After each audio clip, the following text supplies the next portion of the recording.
Voilà, on va commencer. Bonsoir à tous et à toutes. Merci d'être venus ce soir. Donc ce soir, on va parler de la manière d'accéder facilement à sa propre guidance spirituelle. C'est un vaste sujet.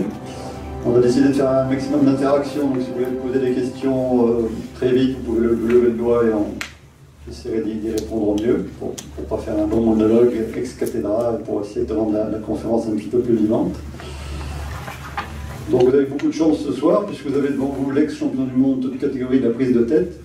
Donc ça va être intéressant à étudier pour voir comment on peut faire en sorte que le mental devienne notre ami, et non plus notre ennemi. Et j'ai envie de faire un petit peu comme je fais quand je reçois mes patients, c'est de commencer par une petite méditation, si vous le souhaitez, histoire d'ouvrir ce qu'on appelle un espace sacré, qui est assez connu dans la tradition chamanique. Je suis assez proche des chamans, j'aime bien aller vers cette tradition qui est intéressante. J'ai d'ailleurs amené mon tambour chamanique que j'utiliserai demain pendant l'atelier, si certains d'entre vous y viennent. Et puis j'en jouerai peut-être tout à l'heure si l'ambiance prédispose au tambour chamanique. Donc je vais m'asseoir avec vous, on va faire comme si on voulait méditer un petit peu. On va fermer les yeux. On va respirer un petit peu plus profondément.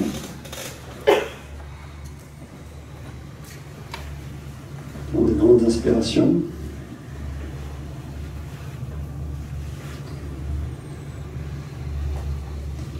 On va poser l'intention de se connecter à l'énergie de la terre-mère. En sentant bien son assise, ses pieds sur le sol. Et faire comme si on voulait rentrer en contact avec la chaleur et la douceur et la force de la terre-mère.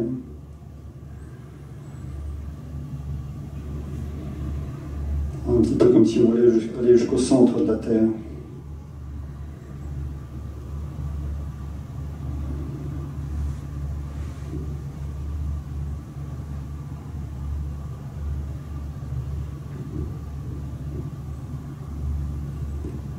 En continuant à respirer plus profondément, on va maintenant se connecter aux énergies du ciel, aux énergies d'en haut, aux énergies de la source, aux énergies divines, mettez le mot qui vous convient le mieux. Un petit peu comme si vous vouliez toucher du cœur et de l'âme les étoiles.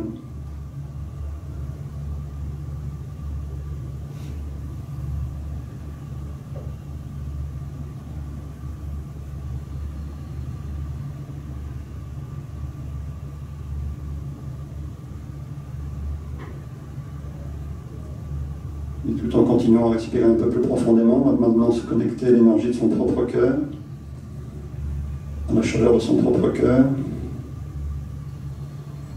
Un petit peu comme si on respirait dans son propre cœur, pour sentir sa présence, sa vibration, son essence.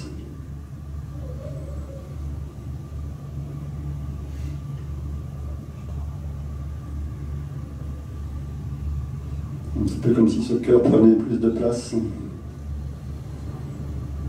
comme s'il prenait toute la cage thoracique,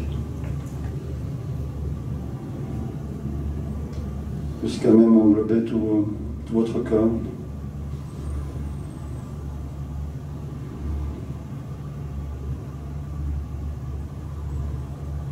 Tout en restant connecté à la terre, au ciel et à votre propre cœur. On va maintenant se connecter tous de cœur à cœur. Un petit peu comme si nos cœurs avaient la possibilité de se connecter les uns aux autres. Un peu comme si nous formions un grand cœur réuni et uni.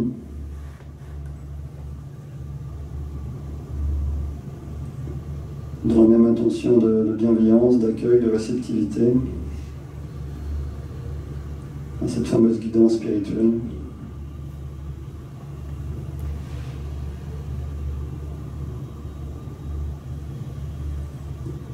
Et de voir que depuis cet espace, c'est déjà une occasion d'écouter un murmure, un souffle, une petite voix, ou une grande voix de l'univers, de l'âme, du cœur.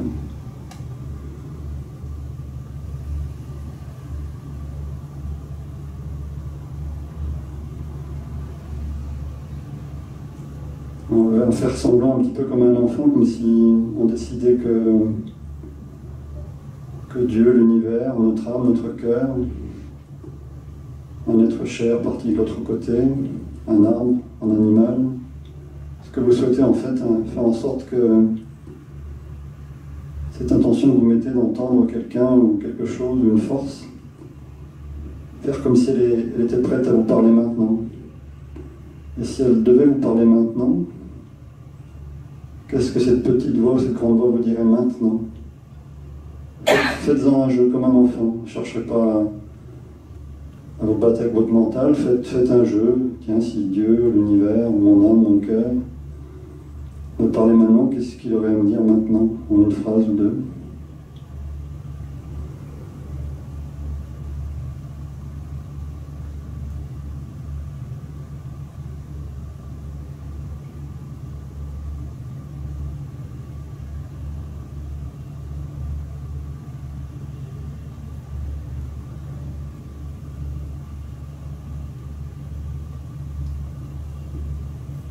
Voilà. Est-ce qu'il y a déjà certains parmi d'entre vous qui ont déjà une phrase ou deux intéressante qui est venue ici maintenant? Est-ce que quelqu'un veut déjà partager ce qu'il est venu? Ou c'est un peu tôt? Il faut oser. S'il y a des belles phrases, il faut oser. Alors, voilà. Une candidate, je vous écoute. J'ai parlé à mon cœur en fait, et il m'a juste indiqué « Ouvre-toi, c'est merveilleux ». Voilà, c'est un très bon début. Je ne sais pas s'il y a d'autres courageux, d'autres courageuses. Pas pour l'instant. Bon, on verra d'ici là. Si, là-bas. Vous laissez le micro s'il y a la caméra. Vas-y, tu peux le faire. Just do it, comme on peut dire en anglais aussi. Formidable. Voilà, c'est un bon petit début. J'ai deux participants qui ont déjà entendu quelque chose, donc ça va être un peu le but de la soirée, le but de l'atelier de demain, de vous montrer à quel point ça peut être simple, à quel point ça peut être facile. Alors effectivement, on sait que ça peut être simple, mais c'est pas toujours facile d'être simple. C'est un peu comme de vouloir redevenir un enfant, ça peut mettre du temps, ça peut paraître compliqué pour des esprits d'adultes comme les nôtres de redevenir simple comme un enfant. Ça peut mettre beaucoup de temps pour redevenir simple comme un enfant. Moi, j'ai mis 25 ans de la vie spirituelle à comprendre à quel point ça pouvait être simple. Donc, je sais que ça peut paraître compliqué d'être simple au départ.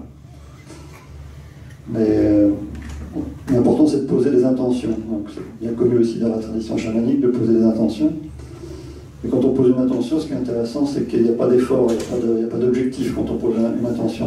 Quand on pose une intention, c'est comme de poser un diamant sur un écrin. C'est aussi simple que ça, on laisse l'intention se poser, on ne s'arc-boute pas sur l'objectif, on ne s'efforce pas d'atteindre quelque chose, on ne met pas de tension, mais pas d'effort, on pose simplement l'intention. Et pour couronner l'intention qu'on pose, que ce soit l'intention d'entendre quelque chose, l'intention d'avoir confiance à la vie, l'intention d'accueillir, peu importe l'intention que ça puisse être, l'intention qui peut couronner tout ça, justement, c'est d'avoir l'intention de faire confiance à l'intention de l'être posée.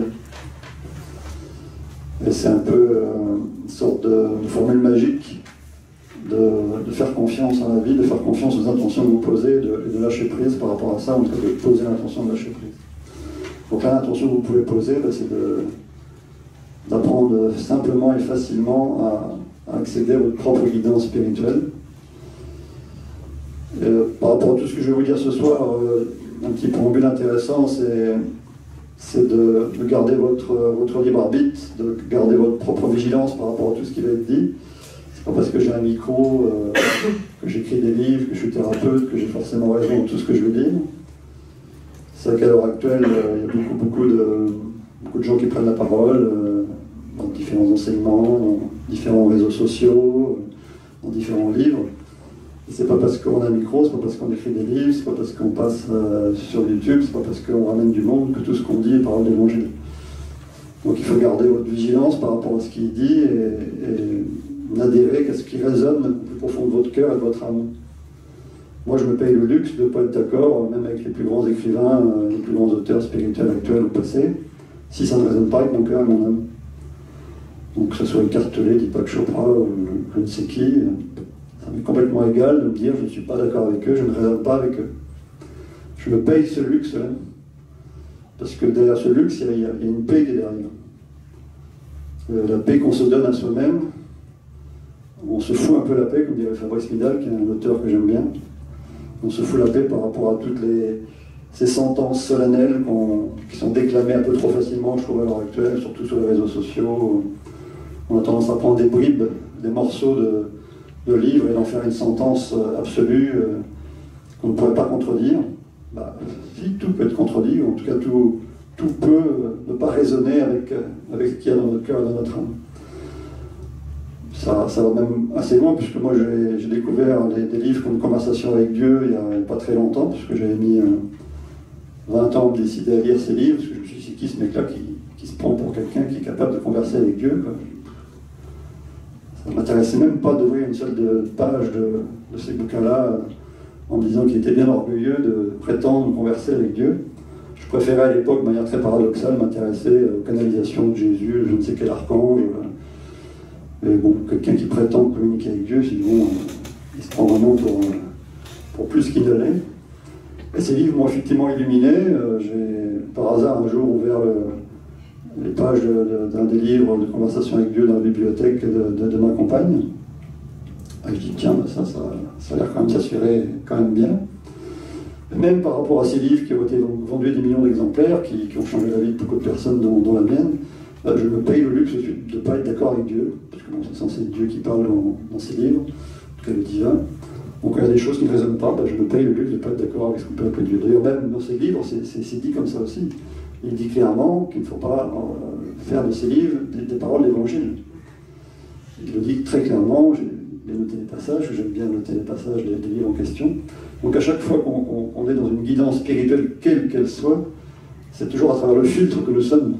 Donc moi je vous parle à l'heure actuelle, à travers le filtre que je suis, à travers mon vécu, à travers mon expérience, à travers mes blessures, à travers mes extases, à travers toutes les choses que j'ai pu traverser dans ma vie.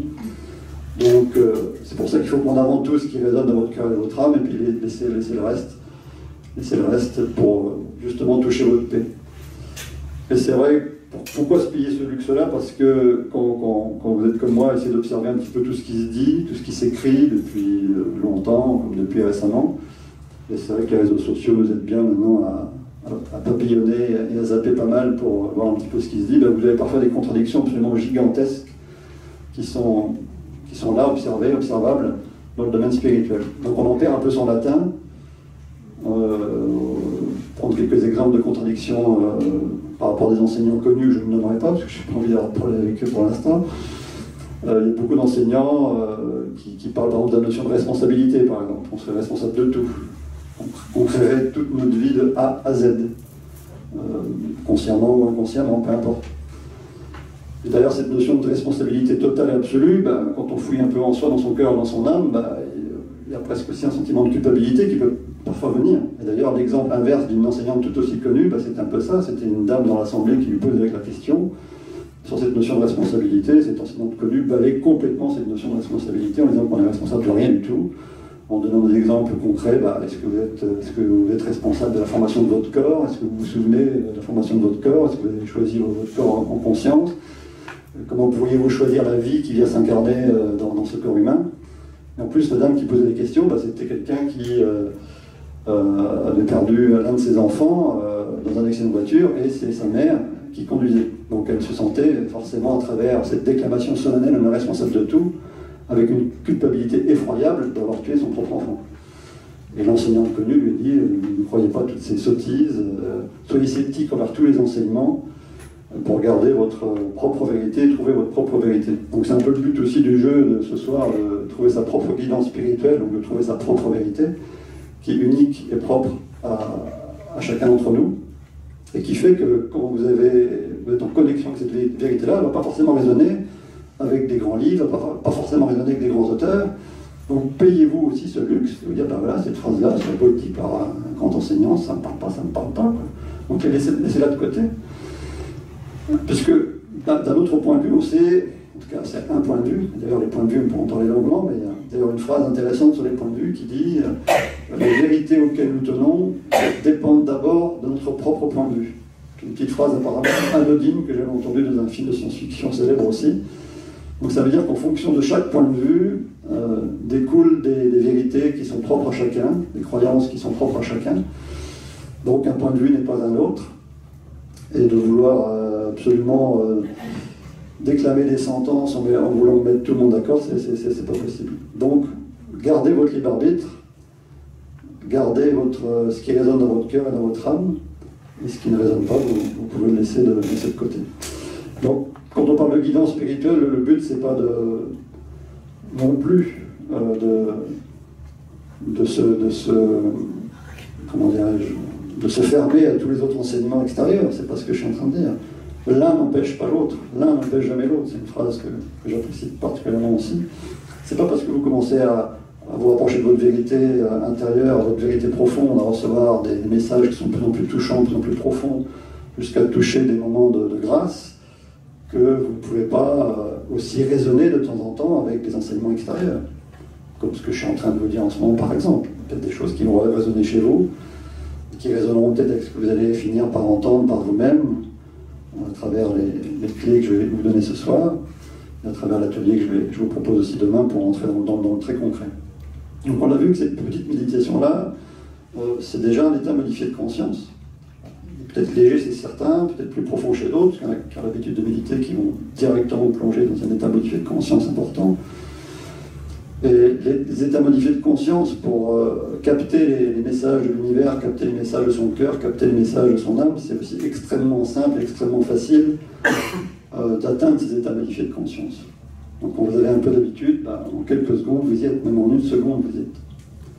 Donc, vous pouvez quand même vous faire aider, on va le voir demain dans l'atelier, avec de la musique, des musiques qui sont transcendantales, qui en tout cas apportent une énergie, une vibration, un enthousiasme. Le tambour chamanique prédispose beaucoup aussi aux états modifiés de conscience. Ça fait un peu bypasser le mental, et en tout cas ça transcende le mental et ça nous permet de recevoir des messages plus clairs. Donc voilà ce petit préambule sur les vérités qui sont changeantes d'un enseignant à l'autre. Donc j'ai parlé de la notion de responsabilité, mais on peut parler aussi de la notion de libre arbitre. Il y en a certains enseignants, certains courants spirituels vous disent qu'on n'a pas du tout de libre arbitre. Puis d'autres, comme ceux qui sont issus justement de la conversation avec Dieu, qui vous disent au contraire, le libre arbitre c'est l'essence même de l'humain, c'est l'essence même de ce que le divin souhaite pour chaque être humain. Donc c'est vrai que c'est un peu difficile parfois de s'y retrouver dans toutes ces contradictions. Donc vous avez la responsabilité, vous avez le libre arbitre, vous avez la réincarnation aussi. Vous avez des enseignants assez connus de la non-dualité qui nient totalement la réincarnation. Et puis bon, la réincarnation, d'autres au contraire apportent quasiment des preuves de cette réincarnation. Alors tout est question de point de vue, si on part du principe que d'un certain point de vue le temps et l'espace n'existent pas, qu'on est dans une forme de multidimensionnalité où chacune de nos vies a lieu en même temps, c'est sûr que de ce point de vue-là, s'il n'y a pas de ligne du temps et que tout se passe en même temps, il n'y a pas réellement de réincarnation, mais ce qui n'empêche pas d'avoir quand même plusieurs vies en même temps, donc d'avoir une notion même de progression, même si ça paraît un peu incompréhensible si tout se passe en même temps. C'est un petit peu ça aussi qui va être intéressant, c'est d'aller au-delà un peu des mots. Et c'est pour ça que dans les livres que j'écris, dans la guidance que j'essaie de capter, c'est un peu aussi une invitation à dépasser le sens des mots, à toucher un peu l'indicible, à toucher même beaucoup l'indicible, l'ineffable, que justement les plus grandes vérités sont souvent au cœur du silence, au cœur de notre propre silence. Et une fois qu'on a touché le cœur de ce silence, le cœur de notre âme, le cœur de notre cœur, il n'y a pas toujours des mots pour l'exprimer. Il ne faut pas forcément chercher à les exprimer. Et quand on cherche à les exprimer, c'est un peu des mots qui chantent plus haut qu'eux-mêmes. C'est pour ça que moi je ne sentais pas du tout une âme de poète avant de commencer à écrire, et puis je me suis aperçu qu'en essayant de transcrire ce qui pouvait me venir, en essayant de transcrire ce que j'avais pu toucher dans certains états modifiés de conscience, ou dans des expériences mystiques assez extraordinaires, les mots qui venaient sont des mots qui commençaient à chanter, à essayer de se dépasser eux-mêmes, d'aller plus loin qu'eux-mêmes, jusqu'au point où ces mots, quasiment à chaque texte que j'écris, très souvent, j'ai des moments de grâce qui arrivent, carrément des larmes de joie, des larmes de grâce qui arrivent. Donc c'est aussi la preuve intime que vous aurez, que je vous propose. C'est la preuve intime et profonde et individuelle que vous aurez que vous êtes bien connecté à une guidance quelle qu'elle soit, que ce soit la guidance de votre cœur, la guidance de votre âme, la guidance de l'univers, la guidance d'un être cher, la guidance d'un animal, la guidance d'un arbre. Une fois que vous aurez touché ces moments de grâce, ces moments de profonde joie, ces moments d'amour inconditionnel, ben vous aurez votre preuve intime que vous êtes bien connecté à la fréquence, à la vibration de l'être, de la sphère, ou de la force que vous voulez contacter. Donc ça, c'est les preuves intimes que vous aurez, qui sont difficilement transmissibles, et seul vous saurez peut-être que vous avez touché quelque chose. Après, moi, le hasard de la vie fait que, enfin, le faux hasard de la vie fait que j'ai commencé à partager tout doucement certains des textes qui me venaient sur Facebook. Et puis j'ai commencé à avoir de plus en plus de gens qui étaient enthousiastes, et qui même parfois versaient des larmes en me lisant. C'est quand vous avez commencé à faire pleurer les gens de joie ou d'amour à travers des mots qui chantent, ça prouve quand même qu'il y a quand même quelque chose qui passe, qui vaut le coup d'être transmis, qui vaut le coup d'être partagé, qui vaut le coup d'être écrit, puisque depuis j'ai écrit 2 livres. Et c'est parti après 25 ans de prise de tête, puisque je suis l'ex-champion du monde, toute catégorie de la prise de tête. J'avais vraiment l'impression qu'on me parlait, mais je n'entendais rien, je ne comprenais rien. Jusqu'à en pleurer, mais là je pleurais vraiment de désespoir. C'est un peu comme si j'avais une radio qui était mal réglée, un bruit de fond. Je savais qu'on me parlait, mais je n'arrivais vraiment pas à comprendre. Jusqu'au moment où j'ai fait un stage avec un chaman que je peux citer, qui s'appelle Ernesto Ortiz, que je vous conseille fortement, qui transmet la manière de se connecter aux archives akashiques. On pourra en reparler si vous avez des questions dessus. Donc j'ai fait plusieurs jours et semaines de stage avec Ernesto Ortiz, où il invitait effectivement à se connecter à la sphère qu'on appelle la sphère des archives akashiques pour recevoir des messages. Et moi j'étais encore un peu naïf à ce moment-là, parce que je m'attendais à entendre clairement une voix, comme à la radio. Je voulais, d'ailleurs je souhaitais entendre une voix très claire, distincte de mon esprit, pour pouvoir vraiment me dire, bah oui, on me parle. Et puis il a fait une méditation assez longue, pendant 1 heure, 2 heures, où je ne me suis pas senti à l'aise du tout, je ne sais pas trop pour quelle raison, et puis en tout cas, remis à ma chambre le soir, j'ai ouvert mes archives akashiques, comme il nous invitait à le faire, pour savoir pourquoi j'avais ressenti ce malaise pendant 2 heures. Et puis, je m'étais mis comme tout à l'heure sur la chaise, essayer d'entendre, d'écouter ce qu'on pouvait bien me dire, et je voulais entendre comme à la radio. Donc j'ai dit, bon, là c'est bon, j'ai fait tant de jours de stage, vous pouvez me parler maintenant. Et je n'entendais rien, j'ai simplement une petite voix lointaine qui était une voix de mon esprit, de ma propre pensée, qui m'a dit une fois, prends ton cahier. J'ai pas envie de prendre mon cahier, j'ai envie que vous me parliez très clairement comme à la radio. J'insiste, je dis, bon, je suis prêt, voilà, parlez-moi. Puis j'entends encore une petite voix, comme ma propre pensée, prends ton cahier. Donc je résiste encore, et j'ai l'impression que j'ai ma propre pensée qui me dit plus fermement, prends ton cahier. Donc j'ai pris mon cahier, et j'ai transcrit, j'ai noté ce qu'on m'a dit, c'est le premier texte de mon premier livre. Donc c'est aussi simple que ça, si je puis dire. Bon. La guidance spirituelle, ça passe par vos pensées, par vos propres pensées. Alors, d'un clairvoyant à un autre, d'un médium à un autre, je ne me considère ni clairvoyant ni médium, tout en me considérant et clairvoyant médium, puisqu'on est tous clairvoyants, on est tous médiums, on est tous chamans, on est tous, je dirais, investis par le divin, et il suffit que de l'accueillir pour le sentir de plus en plus, ou de poser l'intention de l'accueillir. Et donc,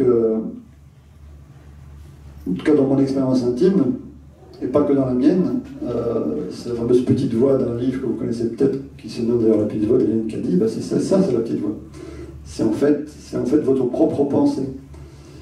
Et il y a un film que j'affectionne particulièrement aussi, qui donne cette clé très simple et facile. C'est un film de Steven Spielberg, qui est assez branché comme cinéaste, on peut s'en apercevoir dans ses différents films. C'est un film qui s'appelle Always, qui date de 89. Aussi l'histoire de Richard Dreyfuss qui perd la vie et qui se retrouve face à son ange gardien qui est Audrey Hepburn. Et Audrey Hepburn lui donne une clé fondamentale, elle lui parle de la manière dont Richard Dreyfuss pourrait maintenant aider et inspirer ceux qui semblent vivants, en tout cas ceux qui sont encore incarnés. Elle lui donne une clé sur ce qu'elle appelle le spiritus, souffle divin, l'inspiration. Et elle lui dit que tu vas pouvoir aider ceux que tu aimes maintenant en parlant à travers leurs pensées. Donc ils ne sauront pas que c'est toi qui parles, mais ce sera comme leurs pensées. Donc la clé, elle est là. Elle est tout bêtement là. C'est pour ça qu'il ne faut pas, je dirais, lutter contre ses propres pensées. C'est pour ça qu'il faut les accueillir. C'est pour ça que certains courants spirituels qui s'acharnent à vous dire qu'il faut ne plus penser, qu'il faut être dans le vide complet. Et souvent, ce qui est lié aux pensées, c'est une forme de culpabilité par rapport à l'ego qui est derrière, par rapport au mental. Donc on diabolise le mental, on diabolise les pensées. Alors vous ne savez plus trop quoi faire, vous ne savez plus trop quoi penser de vos pensées, justement. Et Dieu, c'est pas un débile. Si on veut croire un petit peu à Dieu et en l'univers, on se demande bien pourquoi le divin, l'univers, la sagesse divine nous aurait doté d'un mental, nous aurait doté d'un intellect, nous aurait doté d'un ce qu'on appelle de manière si péjorative un ego, pour vouloir absolument s'en débarrasser comme si c'était le diable incarné. Donc si on a un mental, si on a ce qu'on appelle un ego, si on a des pensées, c'est pour en faire quelque chose. Donc si on accueille ces pensées, et bien on peut s'apercevoir que en fait c'est la petite voix. C'est pour ça que là, la clé que je veux transmettre ce soir, qu'on mettra en pratique très concrètement aussi demain, peut-être à la fin de la conférence, c'est de refaire l'exercice qu'on a fait au départ, c'est de faire semblant, c'est de jouer le jeu, c'est de faire semblant que l'univers vous parle. Parce qu'il y a une phrase que j'aime bien aussi dans Conversation avec Dieu, que j'ai écrite ici. Alors là aussi on n'est pas obligé d'adhérer, c'est une sentence solennelle, mais ça résonne ou ça ne résonne pas. Donc c'est divin qui parle ici. Il dit « Je parle à chacun tout le temps. La question n'est pas à qui je parle, mais qui écoute. » Après, on va justement voir comment écouter, parce que c'est beau, il lui parle, mais moi j'ai mis 25 ans à entendre un bruit de fond, et je ne voyais pas que c'était lui ou autre chose qui me parlait. Donc, si on fait semblant que le divin nous parle, on ne fait pas semblant longtemps, parce qu'il nous parle tout le temps. Il est constamment en train de nous parler. Alors, pas forcément toujours avec des mots, mais bon, si on veut entendre des mots, on entendra des mots. Comme c'est dit dans ces merveilleux bouquins, il nous parle à travers tout. Il nous parle à travers la synchronicité, il nous parle à travers des signes, il nous parle à travers des faux hasards, il nous parle à travers des chansons qui passent de manière fortuite à la radio, à travers un film que vous allez voir un peu par hasard aussi, ou une phrase qui va résonner, comme moi il y en a plein qui ont résonné quand je regarde des films, qu'ils soient branchés ou pas branchés, à travers des rencontres fortuites, mais c'est aussi à travers aussi la nature que l'univers, le divin, la source peut vous parler, à travers cette merveilleuse nature, à travers les arbres, à travers les oiseaux, à travers le vent, à travers les fleurs, à travers plein de choses. Et quand vous essayez de vous connecter à un arbre, d'accueillir le vent, un petit peu comme un enfant saurait le faire, un petit peu comme les chamans le font de manière, je dirais, traditionnelle et instinctive, ben vous allez commencer à vous laisser toucher par l'indicible, parce que la sylvothérapie, c'est bien connu, maintenant reconnu scientifiquement. On sait qu'en allant dans la forêt, même si vous êtes le pire des rationalistes, ça vous fait du bien, quoi. Donc si en plus, quand vous allez en forêt, vous y mettez une intention d'accueil et d'écoute de ce que la forêt peut vous dire, si vous mettez une intention d'accueil et d'écoute de ce qu'un arbre peut vous dire, il peut changer votre vie, je peux vous le dire. Parce que moi j'ai eu déjà des connexions avec des arbres absolument fabuleuses, dont je parle dans certaines de mes vidéos, avec cette intention d'accueil, de lâcher prise et de confiance. Je me suis retrouvé fusionné avec des milliers d'arbres en même temps. Vous n'êtes pas obligé de me le croire, enfin, c'est une expérience intime, mais c'était une expérience paroxystique, indicible, où j'étais tous les arbres en même temps. C'est absolument extraordinaire. Vous découvrez que les arbres, c'est des êtres vivants, avec une profondeur extraordinaire. C'est pas du tout végétatif. C'est une vie extraordinaire. C'est au-delà des mots. Il n'y a pas de mots pour le faire comprendre. Et après, j'ai fusionné avec un arbre en particulier, avec la même intention, avec la même ouverture de cœur. Et cette rencontre avec cet arbre, c'est un grand chêne. Ça a été magnifique. C'était comme si je le connaissais depuis toujours. C'était là aussi au-delà des mots, il n'y a pas de mots, enfin, ça rejoint un peu toutes les expériences mystiques, paroxystiques que plus en plus de gens ont vécues. Ça rejoint la puissance des expériences de mort imminente qu'on peut connaître, qui ont aussi beaucoup impacté ma vie, même si je n'ai pas vécu consciemment une expérience de mort imminente. Bon, on en a tous vécu, puisqu'on a tous passé de vie en vie pour ceux qui y croient. Donc on a tous vu l'au-delà, on a tous touché cet amour absolument extraordinaire, au moins d'une vie à l'autre. Là, chez moi, c'est comme si ce souvenir-là était très, très présent, très prégnant. Et je me reconnecte très souvent à la puissance de ces témoignages d'expérienceurs de mort imminente, que ça recadre un petit peu le débat par rapport à toutes ces contradictions dont je parlais tout à l'heure, par rapport à toutes ces notions ésotériques qui semblent se contredire, quand on se ressent sur ce témoignage-là, il y a au moins un focus qui rejoint des millions d'expérienceurs. C'est justement le sentiment d'amour inconditionnel extraordinaire, un sentiment d'amour indicible extraordinaire. Au-delà des mots, il y a peu de mots quand ils vous en parlent. Voilà, ils rayonnent ce qu'ils ont vécu. Ils n'ont pas toujours les mots pour l'exprimer, mais ils rayonnent. Ils ont aussi l'impression d'avoir tout compris, de tout comprendre. Donc là aussi, c'est un peu légèrement contradictoire avec des courants spirituels qui vous disent qu'il n'y a rien à comprendre, que la vie n'a pas de sens, qu'il ne faut pas chercher le sens. C'est un peu des courants qui sont plus ou moins dans ce qu'on appelle la non-dualité. Dans la non-dualité, on met plein de choses, tout et son contraire. Et parfois, il y a des notions de vacuité, de vide qui sont intéressantes, mais qui, personnellement, me parlent peu. Moi, je suis plus branché sur l'indicible, la magnificence, les merveilles de la vie, qui inclut cette vacuité, qui inclut ce silence.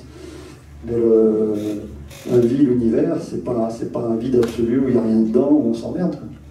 C'est au-delà des mots, d'ailleurs, tous les expérienceurs de mort imminente, quand vous les regardez, c'est l'extraordinaire, c'est merveilleux, c'est pas la platitude. Ça inclut la vacuité, encore une fois. Mais l'essence même de l'univers n'est pas que vacuité, contrairement à ce que disent certains enseignants de la non-dualité. En tout cas, c'est mon point de vue, ça ne résonne pas avec votre cœur et votre âme. Donc voilà, donc les choses peuvent être simples et faciles. Il faut simplement poser l'intention de se réapprivoiser cette simplicité, cette facilité surtout, parce que c'est simple, ça c'est sûr. C'est la grande bonne nouvelle quand même de la soirée ou de la vie tout court, c'est de voir à quel point ça peut être simple, à quel point c'est simple. D'ailleurs, les choses les plus simples sont souvent les plus fortes. Donc cette simplicité, elle passe par la connexion au cœur. C'est peut-être la plus grande des portes de l'âme, la plus grande des portes de l'univers tout court, puisque l'âme et l'univers, d'un certain point de vue, ne font qu'un. Ça, on peut le savoir en théorie, on peut le vivre aussi de plus en plus en profondeur. Donc pour capter votre guidance spirituelle, la première intention à faire, c'est justement de faire comme je le fais instinctivement, c'est de poser une main sur le cœur, qu'elle soit symbolique ou pas, qu'elle soit dans votre esprit ou concrètement. Vous connecter à ce cœur, de respirer dans ce cœur, de vous baigner dans la douceur de votre propre cœur, dans la force de votre propre cœur, dans la vibration de votre propre cœur. Et si vous avez besoin de preuves scientifiques, la science a découvert récemment que le cœur avait un champ électromagnétique bien plus puissant que celui du cerveau. Donc ça prouve bien qu'il se passe quand même quelque chose ici, de très spécifique, de très puissant, de très intime. D'ailleurs, au cœur de l'intime, vous touchez l'universalité la plus grandiose. C'est ça aussi le grand secret. Les plus grandes vérités, les plus grands secrets sont souvent au cœur des plus grands paradoxes, ou des apparents paradoxes. Donc en plongeant au cœur de votre intimité la plus profonde, au cœur de votre unicité la plus profonde à travers votre cœur, vous allez toucher l'universel. C'est pour ça que les textes que j'écris touchent beaucoup de monde, parce que moi je parle avant tout de ce qui est le plus intime en moi. Même parfois je dépose ce qui est le pire en moi, parce que ça me traverse, ça aussi il faut l'accueillir, ça aussi il faut le déposer, le poser sur la table. Donc déposer tout son mal-être, déposer toutes ses ténèbres. Et une fois que c'est déposé, c'est de demander justement, d'avoir l'intention de demander à l'univers, à son cœur, à son âme, à un être cher, à passer de l'autre côté, peu importe qui vous appelez, de demander de l'aide par rapport à ce mal-être, par rapport à ces ténèbres. Qu'est-ce que l'univers, qu'est-ce que Dieu, qu'est-ce que mon ange gardien, qu'est-ce que mon père parti de l'autre côté, ma mère partie de l'autre côté, mon fils parti de l'autre côté, aurait à me dire sur son mal-être qui me traverse.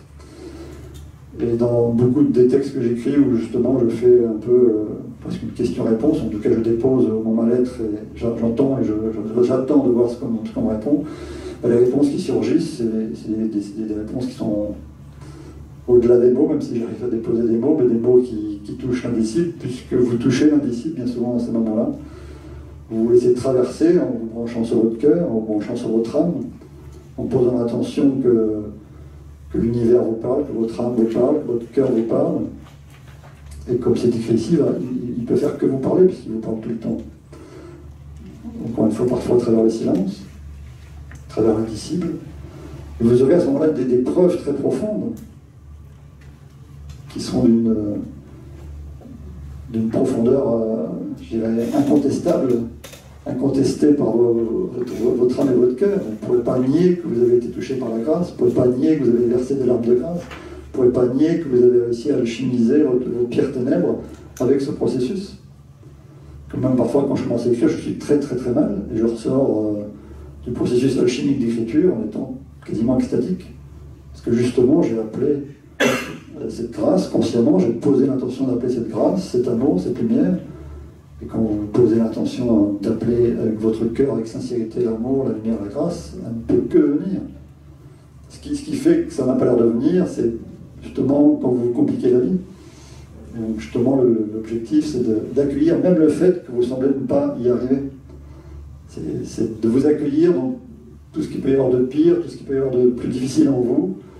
Et si vous avez des difficultés à vous laisser traverser par la grâce, si vous avez des difficultés à écouter les messages de votre propre guidance spirituelle, c'est déjà de poser l'intention d'accueillir tout ce qui semble vous bloquer. Et quand on pose l'intention d'accueillir nos pires défauts, nos pires ténèbres, c'est un nouveau regard qu'on pose sur ces ténèbres. C'est un nouveau regard qu'on pose sur soi-même. Et là aussi, la physique quantique a prouvé que l'observateur influence ce qu'il observe. Donc si vous posez un regard d'amour, en tout cas un regard de bienveillance, parce que c'est parfois plus facile de parler de bienveillance que d'amour, parce qu'on a parfois encore du mal avec la notion d'amour, c'est trop fort, c'est trop beau, c'est trop loin. Donc si vous posez un regard de bienveillance sur vos pires ténèbres, sur vos pires défauts, sur ce qui vous bloque, sur ce qui vous énerve, sur ce qui vous traverse, là vous allez influencer ce que vous regardez, puisque un regard de lumière va illuminer les ténèbres.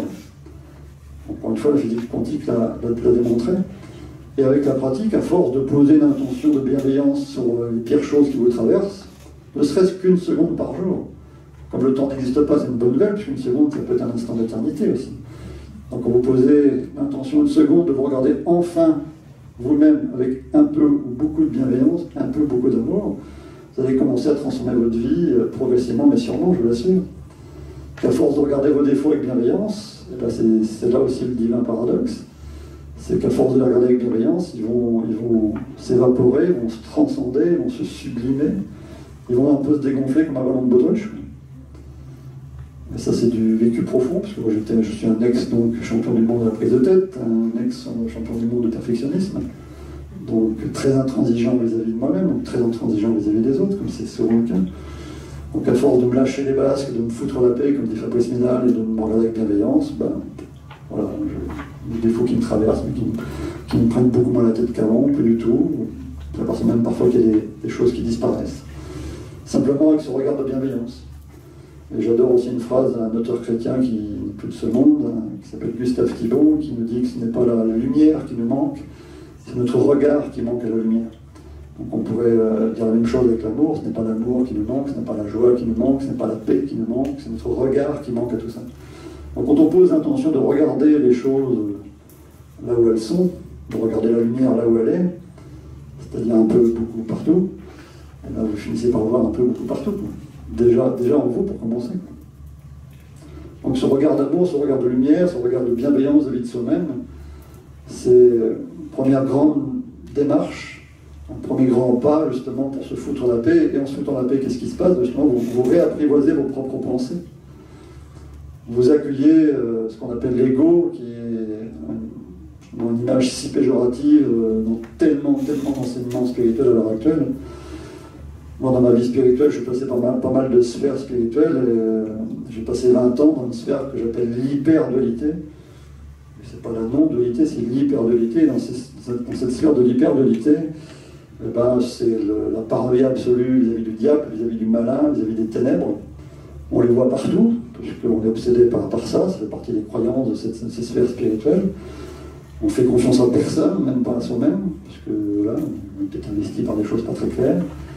Donc c'est de la paranoïa, mais cette puissance dans la croyance, cette puissance dans le point de vue, ou cette puissance dans les vérités qu'on croit avoir découvertes, vous créez des synchronicités, vous créez des signes, vous créez des preuves quasi matérielles que le diable existe partout. Mais après, dans mon parcours spirituel, j'ai divorcé avec cette sphère spirituelle à la grande perte et fracas, un peu comme il arrive qu'on divorce avec des groupes à tendance un peu sectaire, puisque avec le recul, c'est comme ça que je le vois maintenant. Ça ne m'a pas empêché d'avoir, encore une fois, des preuves incroyables que le diable semblait être partout. Et progressivement, je suis passé dans la sphère de la dite non-dualité, dont je parlais tout à l'heure, Déjà, non-dualité, moi, dans mon esprit, ça me pose déjà un problème, puisqu'on est en train de nier quelque chose. Je préfère plutôt appeler ça l'unité, l'unification, plutôt que la non-dualité. C'est déjà le premier paradoxe, on va aussi l'accueillir, celui-ci. Et dans cette non-dualité, le diable, évidemment, il n'existe pas du tout. Il n'a jamais existé, il n'existera jamais. D'ailleurs, dans la non-dualité les plus extrêmes, il n'y a rien qui existe du tout. Vous n'êtes pas là en train de m'écouter, je n'existe pas, vous êtes personne, rien n'existe. Rien ne se passe. Ça semble un peu paradoxal, parce qu'on a l'impression que rien ne se passe, mais on a quand même bien l'impression d'être vivant, on a quand même bien l'impression qu'il y a quelque chose qui nous traverse, on a quand même un sentiment de vie qui nous traverse. On a un sentiment apparemment individuel d'être chacun d'entre nous. Et il n'y a pas de honte à avoir le sentiment d'être soi. Et quand on écoute certains enseignants de la non-dualité, on aurait presque honte d'être soi, presque honte d'exister en tant qu'individu. Parce que ces enseignants passent leur temps à nier l'individu, à nier l'ego, à culpabiliser l'ego. Et dans la sphère de l'hyperdualité, on était obsédé par le diable.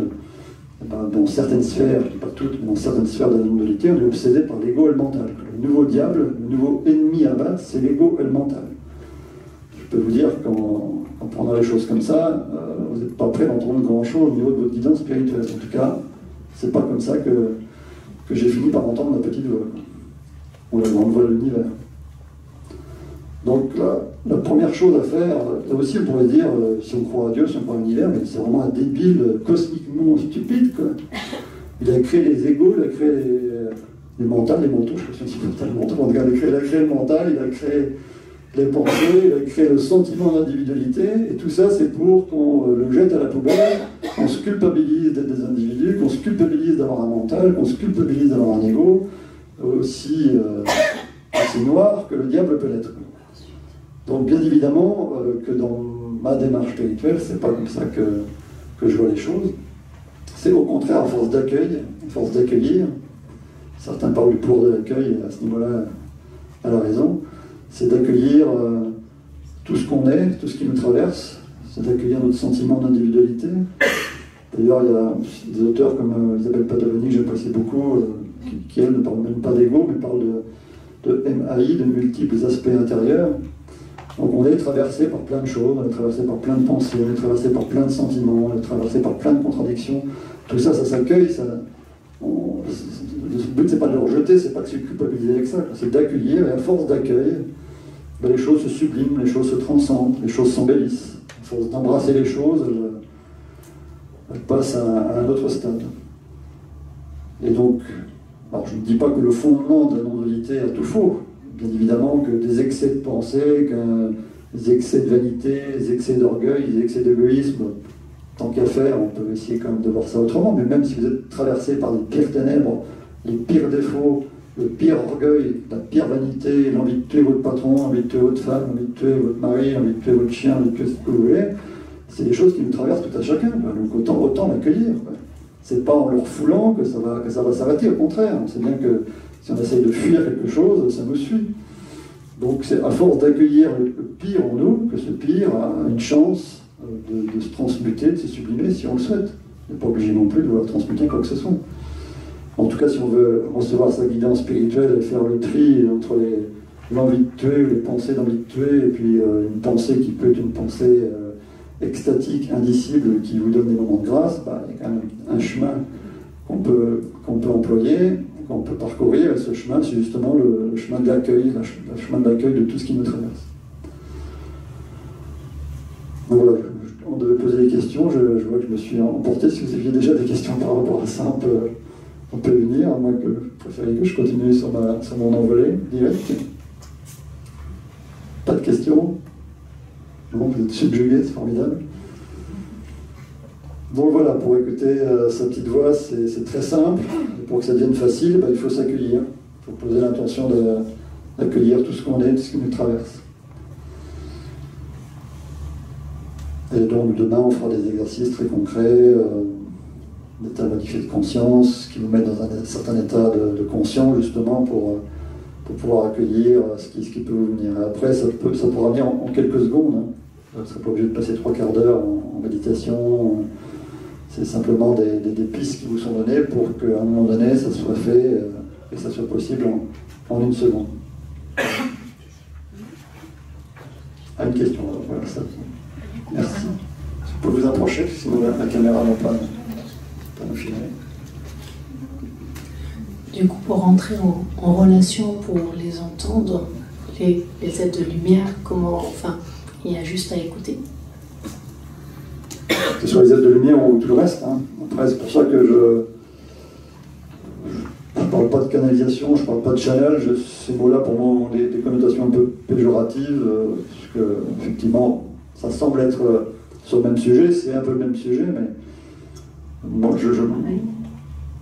là aussi, il y a aussi la vigilance que vous pouvez avoir par rapport à toutes les canalisations qui sont faites à l'heure actuelle depuis longtemps. Moi, j'ai passé beaucoup de moments de ma vie à vouloir absolument écouter les messages qui étaient donnés par les archanges, les plus élevés qui soient. Jésus était quand même pas mal placé, donc j'écoutais beaucoup les gens qui semblaient canaliser Jésus, jusqu'à tomber sur effectivement une conversation avec Dieu. Je dis là, il n'y a pas plus haut que Dieu, c'est quand même sympa, quoi. C'est quand même le Père du Fils, donc c'est quand même assez sympathique.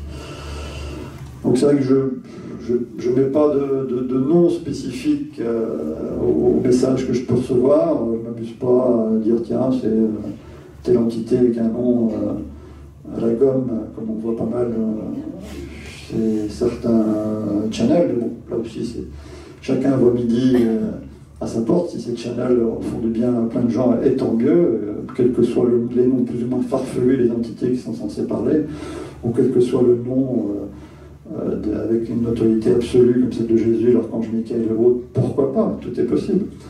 Bon, celui qui a quand même le plus de notoriété, c'est quand même Dieu, c'est quand même sympa, lui, il gère tout ça là où il est, si je peux dire. Et donc quand on parle d'être de lumière, pour répondre à votre question, on pourrait parler de, entre guillemets, de n'importe quelle autre sphère. L'idée que je vous propose, vous n'êtes pas obligé d'y adhérer, encore une fois, vous avez votre libre arbitre et votre vigilance. Moi je vous dis que c'est simple et facile, vous pouvez affirmer que c'est compliqué et difficile. D'ailleurs, certains n'hésiteront pas à me critiquer sur cette notion de facilité et de simplicité, et voudront garder leur précaré et leur privilège d'être connectés, soi-disant, de grandes entités et que seuls eux peuvent canaliser. Pour moi, ça c'est déjà un peu dangereux quand on estime être le seul à canaliser telle ou telle entité, telle ou telle sphère. Déjà un petit peu, je me sens un peu mal à l'aise avec cette idée-là. Donc, de mon point de vue, avec une extrême simplicité, une extrême facilité, on peut se connecter à tout ce qu'on veut. C'est comme une radio, vous branchez la chaîne de radio. Si vous voulez vous connecter à un être cher, vous pensez tout simplement à l'être cher. Si vous voulez vous connecter à un arbre, quand vous êtes en face de lui, c'est plus simple, vous posez l'intention de vous connecter à l'arbre. Puis même quand vous n'êtes plus en face, vous pouvez garder cette connexion. Si votre intention c'est de vous connecter à votre cœur, à la petite voix de votre cœur, ça sera bien. Si votre intention c'est de vous connecter à la petite voix ou la grande voix de votre âme, c'est très bien aussi. Si votre intention depuis le cœur c'est d'écouter la grande voix de l'univers, c'est très bien aussi. Si votre intention c'est d'écouter l'archange Michael, pourquoi pas. Si c'est l'intention d'écouter Jésus, pourquoi pas. Si c'est l'intention d'écouter Marie, pourquoi pas. Donc tout est question d'intention. Et surtout, au-delà de qui vous parle, de quelle entité vous parle, peu importe le nom, c'est ce que vous en retirez après, quoi. Avant tout pour vous-même. Peu importe si vous transmettez ou pas vos messages, c'est d'abord qu'est-ce que ça vous apporte à vous-même, quoi. Donc que ce soit l'archange Michael, Dieu ou l'univers, est-ce que ça vous fait avancer? Est-ce que ça vous permet d'alchimiser vos pires défauts, si vous le souhaitez? Est-ce que ça vous permet d'aller mieux dans votre vie? Est-ce que ça vous permet d'être plus en paix? Est-ce que ça vous permet d'être plus en joie? Est-ce que ça vous permet d'avoir plus de force? Est-ce que ça permet d'avoir plus d'inspiration pour avancer dans la vie? C'est ça, donc, la grande question qu'il faut se poser. C'est pas de se dire, oui, j'ai la chance de parler avec l'archange Michael, Jésus, Dieu, Jéhovah, que sais-je encore. Et qu'est-ce qu'on en fait pour soi avant tout? Et si pour soi, ça me touche en profondeur, on peut, si le cœur nous en dit, le transmettre pour voir si ça touche aussi les autres. Alors, pour répondre à votre question, comment on fait? C'est tellement simple que justement, vos pensées parasites sont en train de vous assaillir en vous disant, oui, ça ne peut pas être aussi simple. Si c'était aussi simple, ça se serait. Si c'était aussi simple, on le ferait déjà. Oui, c'est ça la bonne nouvelle, c'est que c'est aussi simple. Alors comment on fait? Moi, je propose pour bypasser ces résistances du mental, pour bypasser ces pensées parasites qui vous disent que c'est pas simple, pour bypasser ces pensées qui vous disent comment on fait pour écouter et pour entendre, moi je propose de faire semblant. Comme un gamin. quand vous étiez enfant, bah, vous faisiez semblant tout le temps. Vous faisiez les jeux d'enfants, quand vous jouez à la poupée, quand vous jouez à vous prendre pour je ne sais quel personnage de bande dessinée ou de film. Quand vous étiez avec vos poupées, bah, vous preniez par la poupée, vous étiez vraiment en train de faire semblant à jouer le jeu, à vous prendre au jeu. Donc là, l'invitation, c'est la même chose. Au départ, c'est de faire semblant. Voilà, j'ai envie de me connecter à Dieu, aux êtres de lumière, à Marie, à Jésus, à Jéhovah, et bien je fais semblant que Dieu me parle.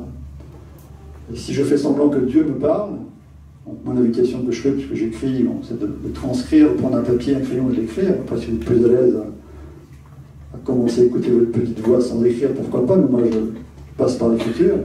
Et si je fais semblant que Dieu me parle, et que mon Père, passé de l'autre côté du voile, me parle, quels sont les premiers mots qui me viennent? Donc moi je vous invite à mettre les premiers mots, même s'ils sont ridicules, même s'ils ne vous parlent pas du tout au départ, même s'ils vous paraissent incohérents, c'est de poser les premiers mots, c'est de faire semblant de jouer le jeu. Alors, ce qui est sympa avec le fait de jouer le jeu avec le divin, ou les êtres de lumière, ou les personnes qui sont de l'autre côté, qui nous aiment et qui sont toujours à nos côtés, et à qui il suffit simplement de penser pour qu'ils soient là. C'est ma conviction profonde, c'est mon expérience profonde, l'arme de joie indicible à l'appui, si je puis dire.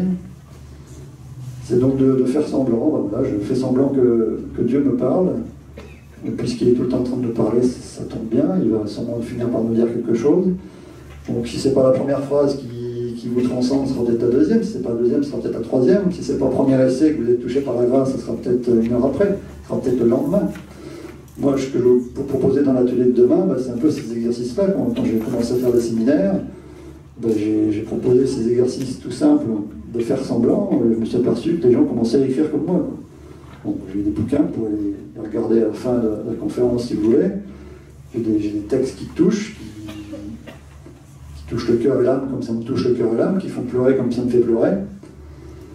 Et j'ai été très surpris pendant ce séminaire-là de voir que j'ai l'impression que les gens faisaient du Stéphane Brisset. C'est un grand mot. Les gens étaient en train de recevoir des messages qui les touchaient en profondeur, qui commençaient à les faire pleurer, qui commençaient à les bouleverser. Donc votre preuve que vous êtes bien connecté à un arbre, à l'univers, à Dieu, ce que vous voulez, ce sera les émotions qui vont vous traverser, les émotions de grâce, les émotions indicibles, tout simplement en faisant semblant au départ. C'est la meilleure méthode que j'ai trouvée pour toucher cette simplicité, cette facilité, c'est de faire semblant. C'est un peu comme un jeu divin, c'est un peu comme une danse. Je suis tombé sur une phrase, comme par hasard, si je peux dire, 2 jours, de Rumi, qui dit ce que vous cherchez, vous cherche. Donc ça, c'est une super nouvelle aussi. Donc si vous cherchez à entendre, rassurez-vous, celui qui cherche à vous parler, il cherche à faire en sorte que vous l'entendiez, Donc c'est la super bonne nouvelle. Voilà. Si vous cherchez à entendre, il y a plein de forces, plein d'êtres, plein de choses merveilleuses qui cherchent à vous parler, qui cherchent à vous toucher, qui cherchent à vous transcender, qui cherchent à vous alchimiser, qui cherchent à vous aider. C'est la super bonne nouvelle, donc ça ne va pas mettre très très longtemps. Quand vous commencez à faire semblant de vouloir toucher la grâce, ça va vous toucher, je peux vous l'assurer. Je peux même vous le signer, vous le garantir. Ça ne demande pas beaucoup de temps. Et si vous venez demain à l'atelier, je peux quasiment assurer à 100% des participants de toucher la grâce, de toucher l'indicible. Et pourquoi pas d'en pleurer si le cœur vous en dit, pleurer de joie, pleurer d'extase. C'est aussi simple que ça, c'est simple et facile. C'est ça la super bonne nouvelle que j'ai envie de vous annoncer, que j'ai mis 25 ans à comprendre, 25 ans à intégrer. C'est que c'est simple. Et donc c'est comme une danse, encore une fois, quand vous commencez à danser avec les mots, commencez à chercher vos mots, c'est comme une danse avec le divin, vous faites semblant au départ, vous jouez le jeu, vous prenez au jeu, mais rassurez-vous, le divin, peu importe qui est autour de vous, il va venir danser autour de vous. Un peu l'image qui me vient quand j'écris, j'ai une espèce de spirale comme ça, c'est comme si j'avais un doigt divin, le doigt de l'univers, le doigt de ma propre âme qui tourne autour de moi comme ça, à force de chercher mes mots, dans l'indicible, dans le silence. Et à un moment donné, là, j'ai comme un moment, comme si Dieu, l'univers venait me toucher le troisième œil, me toucher le cœur. C'est comme une spirale comme ça. Et là, toucher un moment de grâce, un moment au cœur du silence, un moment au cœur de l'indicible. Donc ça c'est facile. Contrairement à ce que ça pourrait paraître, c'est très facile, très simple. Voilà, est-ce qu'il y a des questions, des réactions? En fait, il faut se laisser tout simplement aller. Il faut se laisser aller, oui. À ce que l'on ressent sans chercher à contrôler. Voilà, pas chercher à contrôler, il faut se laisser traverser. C'est ça l'accueil inconditionnel, c'est de se laisser traverser par tout ce qui passe. Tout simplement. Les pires choses, les meilleures choses, et quand vous posez l'intention de recevoir une guidance spirituelle, quelle qu'elle soit, ben vous vous mettez à l'écoute. Et puis faites semblant, encore une fois, c'est aussi simple que ça, quoi. Jouez le jeu, quoi. Faites-le pour me faire plaisir, quoi. Jouez le jeu. Donc vous jouez le jeu, puis vous allez voir ce qui se passe. Ça va vous surprendre. Bon, voilà, je ne sais plus si j'avais d'autres choses à vous dire. Tellement de choses à dire sur tellement de points. Est-ce qu'il y a d'autres questions? Est-ce que ça vous paraît envisageable de faire les choses aussi facilement et simplement? Est-ce qu'il y a certains d'entre vous qui résistent à cette idée-là? Est-ce que pour certains d'entre vous ça paraît difficile? Ça paraît compliqué? Il faut oser, hein? On peut prendre un cas en particulier, essayer de voir comment on peut alchimiser vos résistances et comment on peut sublimer vos propres résistances. Question là-bas, vous pouvez vous rapprocher?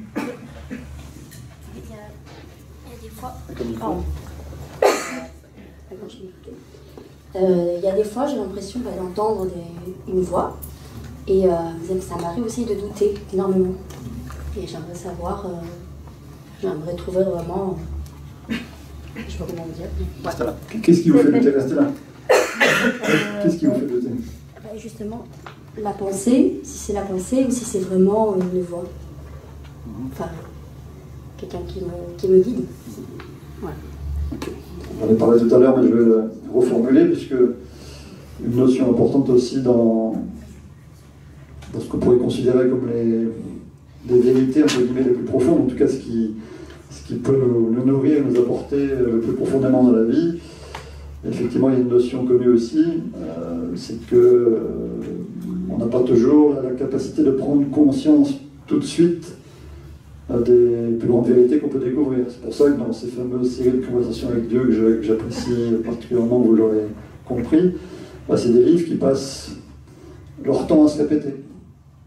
Alors elles se répètent de manière talentueuse, puisque dans ces livres, vous avez Neil de la Loge qui pose des questions, là on se dit, il va le bloquer, Dieu ne va pas pouvoir répondre, c'est pas possible, qu'une question comme ça, il n'y a aucune réponse possible, quoi. Mais bon, il y a quand même des réponses qui sont absolument fabuleuses, qui sont absolument transcendantales, que je vous invite à relire. Et justement, c'est ça, bien ça le truc, c'est que si c'est des bouquins que vous avez lus il y a 10 ans, il y a 5 ans, même une semaine, moi je vous invite à les relire, ceux-là comme d'autres livres, hein, mais c'est vrai pour tout, c'est ce que je suis en train de dire. C'est qu'il y a plein de choses des fois qu'on lit, mais qu'on lit de manière quasi superficielle, on ne les lit pas assez en profondeur, ou alors c'est pas le moment pour nous d'intégrer ce qu'ils sont en train de raconter. C'est pour ça que c'est intéressant de relire des choses, de réécouter des conférences, des choses comme ça, jusqu'à temps que l'euro il tombe, jusqu'à temps que le franc il tombe. On parlait de franc rond pour d'euros maintenant. Et donc, répéter les choses, c'est pas parce qu'on est idiot, c'est pas parce qu'on est bête, c'est parce que voilà, l'esprit humain est fait comme ça. L'esprit humain a besoin qu'on lui redise parfois la même chose, c'est ce que fait souvent la vie. La vie nous présente parfois les mêmes messages, les mêmes synchronicités, les mêmes signes, jusqu'à temps que ce soit, je dirais, intégré en profondeur. C'est un petit peu comme des grandes vérités. Là, il y a justement Jésus qui nous a dit « Aimez-vous les uns les autres ». Ça fait 2000 ans qu'on le sait, c'est qu'il y en a beaucoup qui arrivent à s'aimer très très profondément les uns les autres. Je ne suis pas sûr, il y en a qui y arrivent, mais c'est bien un exemple, l'amour. Par définition, l'amour, dans ce qu'elle a de plus beau, de plus pur, l'amour est infini.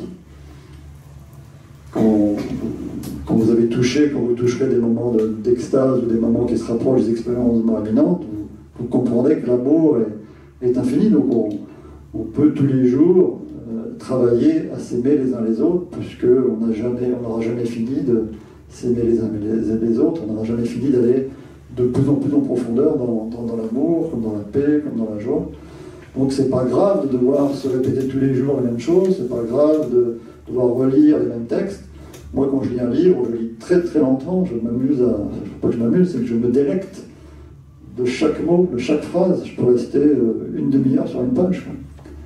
Dans l'objectif, dans l'intention de m'en imprégner au maximum, dans le but que j'ai pas besoin de la redire 10 fois pour tenter de la pratiquer, en tout cas pour essayer vraiment de m'imprégner de ces grandes vérités, ou en tout cas de ce qui me parle. Je ne dis pas que c'est des vérités absolues, ultimes pour tout le monde, je dis que, comme tout à chacun, je tombe sur des choses qui résonnent fortement, et quand ça résonne fortement, ben, j'essaie de me baigner dans cette vibration, dans cette résonance, pour m'en imprégner, pour que ça me nourrisse, pour que ça me transcende, pour que ça m'aide, pour que ça m'élève. Et donc voilà, je vais redire ce que je disais tout à l'heure par rapport à cette pierre angulaire de cette voix que vous semblez entendre, et du doute que vous avez vis-à-vis de cette voix. Je vous redonne l'exemple encore une fois du film Always de Steven Spielberg. Pour moi, une grande clé qui résonne fortement puisque c'est mon parcours, c'est comme ça que j'ai fait pour entendre et comprendre et toucher la grâce, c'est que l'univers, les êtres chers décédés, les anges, peu importe comment vous les appelez, les arbres, tout ça, ils vous parlent avant tout et d'abord à travers vos propres pensées. Donc, ayez confiance en vos pensées. Si vos pensées sont belles, si vos pensées sont lumineuses, c'est à la fois les vôtres et pas les vôtres. C'est ça la super bonne nouvelle. Dans la non-dualité, dans les sphères d'unité, on dit que tout est un. C'est là que c'est le moment de le toucher, le tout est un. C'est pour ça que les textes que je reçois, je signe Stéphane Brisset. Je n'ai pas de honte à signer Stéphane Brisset, même si c'est peut-être Dieu qui me parle. Enfin, on est tous Dieu, on est tous le divin en soi. Donc, c'est vos pensées, c'est pas les vôtres. Du moment qu'elles vous apaisent, du moment qu'elles vous élèvent, du moment qu'elles vous illuminent, du moment qu'elles vous font du bien, c'est le principal. Je vais envie de dire, on n'a rien à foutre d'où ça vient quelque part. Du moment que ça vous aide. Et quand vous avez commencé à toucher justement cette lumière, cette grâce qui vous apaise, qui vous élève, qui vous transcende, qui vous sublime, vous allez comprendre que ça vous dépasse, que ça vous transcende, que ça vous élargit, ça vous rend plus grand, pour vous et pour les autres. Donc c'est ça qui est important. Donc le doute, quand vous l'avez, accueillez le doute. Si vous voulez dégonfler le doute, la première chose à faire, c'est pas de lutter contre, c'est pas de vous dire vous êtes une idiote parce que vous êtes en train de douter, c'est pas de dire encore le mental qui est en train de me prendre la tête, encore ces pensées, encore ce doute, encore ce doute. Non, vous posez l'intention d'accueillir. Alors, avec l'intention, ce qui est génial avec l'intention, c'est que vous n'êtes pas obligé, encore une fois, de réussir votre intention. Vous pouvez très bien poser l'intention d'accueillir votre doute et de ne pas y arriver. On s'en fout, c'est une intention. On pose l'intention d'accueillir son doute, on pose l'intention d'accueillir tout ce qui vous énerve dans la vie, et puis si on n'y arrive pas, on pose l'intention d'accueillir le fait qu'on n'y arrive pas. Et en posant ces deux intentions-là, cumulées l'une avec l'autre, il y a des miracles qui viennent. C'est sympa le miracle, on peut aussi l'appeler consciemment. Le miracle, ça peut être simple et facile, le miracle. La grâce, c'est simple et facile, la grâce. C'est une super bonne nouvelle, moi, je trouve. Donc, posez l'intention d'accueillir le miracle, posez l'intention d'accueillir la grâce, et votre vie deviendra une pluie de grâce et de miracles. C'est aussi simple que ça, et justement, s'il y a plein de voix dans votre esprit, vous voyez, ça ne peut pas être aussi simple, ça ne peut pas être aussi facile, et ben, accueillez toutes ces pensées parasites qui vous disent que ça ne peut pas être aussi simple, ça ne peut pas être aussi facile. Et à force d'accueillir, de poser l'intention d'accueillir, à un moment donné, vous allez effectivement, je vous l'assure, être traversé vraiment par la grâce, vous allez vraiment être le témoin d'un vrai miracle, un miracle déjà à l'intérieur de vous-même, par rapport à ce que vous ressentez vous-même avec vous-même, par rapport à cette façon d'être touché par le divin et de toucher le divin en même temps. Donc c'est un peu une sorte de connexion, ce que vous cherchez vous cherche aussi. Donc si ces pensées vous font du bien, il n'y a pas à douter. Vous accueillez votre doute, quoi. Et si vous pouvez vous rassurer, parce que ce qui est sympa avec les réseaux sociaux, partagez vos pensées. Moi, ce qui m'a beaucoup aidé, c'est de partager. J'ai dit que quand je partageais mes textes sur Facebook, je voyais qu'ils étaient aussi aidants pour les autres qui m'aidaient moi-même. Je dis, bon, il doit y avoir quand même un truc sympathique qui est en train de passer, parce que si c'est aide pour les gens, c'est qu'il y a quand même une bonne essence, une bonne vibration, c'est que ça a une certaine valeur. Peut-être pas pour tout le monde, pas pour toute la planète, mais en tout cas pour ceux qui prennent le temps de lire et de toucher. Donc si vous voulez vous rassurer dans la beauté de vos pensées, et dans le fait que que vous pensez que des messages viennent bien de ces êtres de lumière ou je ne sais d'où, partagez-les à la rigueur. Voyez comme ça touche les gens et les autres. Et ça va vous aider à vous conforter dans le fait que vous pouvez vous laisser toucher à votre tour. C'est aussi simple que ça. Simple et facile. C'est une super bonne nouvelle. Voilà, je ne sais pas s'il y a d'autres questions. S'il n'y a pas d'autres questions, on va peut-être faire une autre méditation. Vous avez tous du papier et du crayon, on va peut-être faire un exercice plus pratique, comme je vous l'ai invité tout à l'heure, mais comme c'était une première méditation, puis que je ne vous avais pas fait tout le blabla sur la simplicité et la facilité, ça devrait forcément sembler un peu compliqué et difficile. Donc on va se la refaire cette fois-ci, la méditation, mais cette fois-ci, on va jouer le jeu. On va faire semblant. Donc vous branchez sur ce que vous voulez, vous branchez sur Jésus, Jéhovah, votre mère, votre grand-père, l'arbre, un oiseau, une fleur, un lit, l'univers. Vous choisissez la sphère avec laquelle vous voulez vous connecter. Pourquoi pas la sphère akashique? On n'a pas parlé beaucoup, mais vous pouvez vous brancher sur la sphère akashique, la sphère des anges, la sphère des archanges, la sphère de ce que vous voulez. Vous posez déjà cette intention de vous connecter à la sphère de votre choix et faites-moi plaisir, faites semblant. Même si ça vous paraît ridicule de faire semblant, même si la première phrase qui vient vous paraît ridicule et incohérente, notez-la quand même. Et essayez de noter 2 phrases, 3 phrases et de voir ce que ça donne. Et après, si certains d'entre vous veulent partager, on partagera. Et encore une fois, au cours des séminaires que j'organise et que j'organise demain, on est parfois très très surpris de ce qui survient et à quel point ça peut être touchant, à quel point ça peut être indicible, à quel point c'est facile et simple, encore une fois, d'être touché par la grâce. Donc on va poser l'intention ensemble d'être touché par la grâce, à travers ce qui va venir maintenant. On va poser l'intention ensemble d'être touché par le miracle, d'être touché par l'indicible, d'être touché tout court, de danser avec le divin, de danser avec l'univers, de danser avec votre âme, de danser avec votre cœur, de danser avec un être cher qui est parti récemment ou il y a longtemps, de danser avec un animal que vous adorez, de danser avec un arbre, de danser avec la nature. Et pour ça, on va faire comme tout à l'heure, on va se poser, on va s'asseoir, dans tous les sens du terme. On va se déposer avec soi-même. On va bien sentir son assis sur la chaise, ses pieds sur le sol. On va de nouveau respirer plus en profondeur.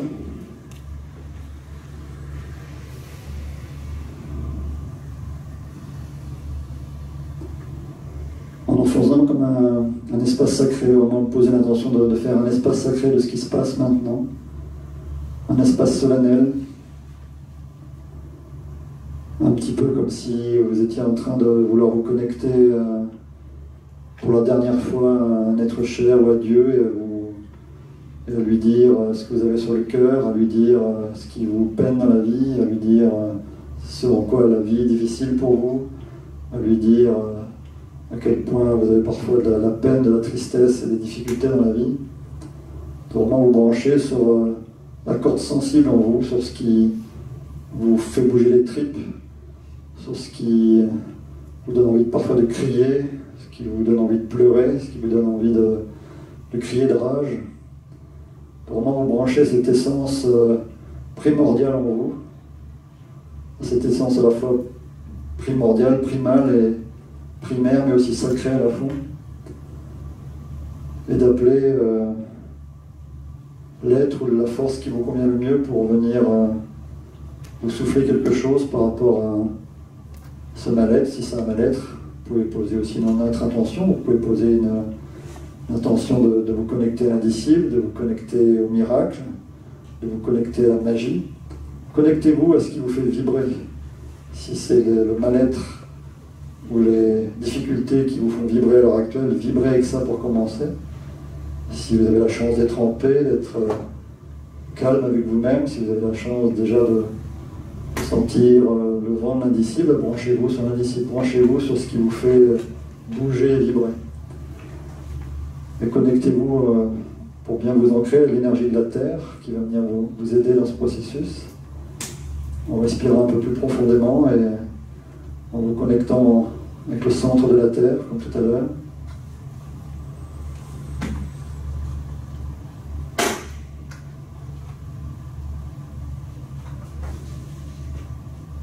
pouvez aussi vous connecter maintenant aux énergies d'en haut, aux énergies célestes, aux énergies divines, mettez le mot qui vous convient le mieux. Toujours en respirant un peu plus profondément.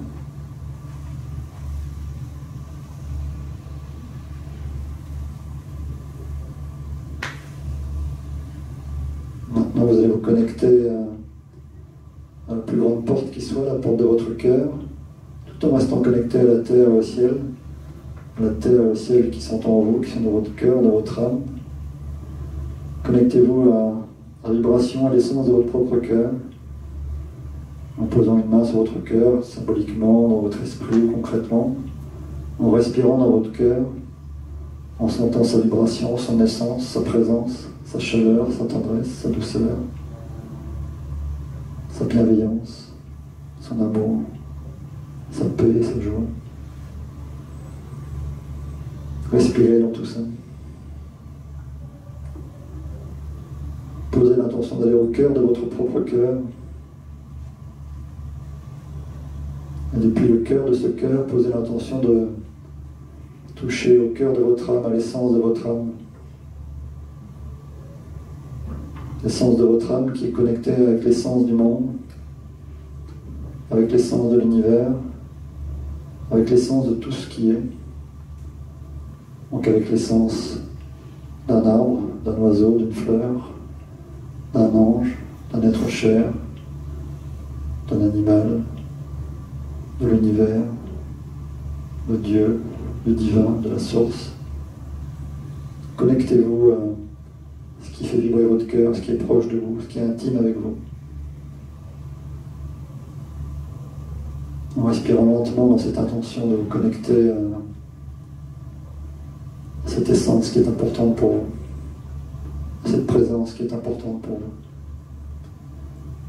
cette présence qui vous a aimé ou qui vous aime,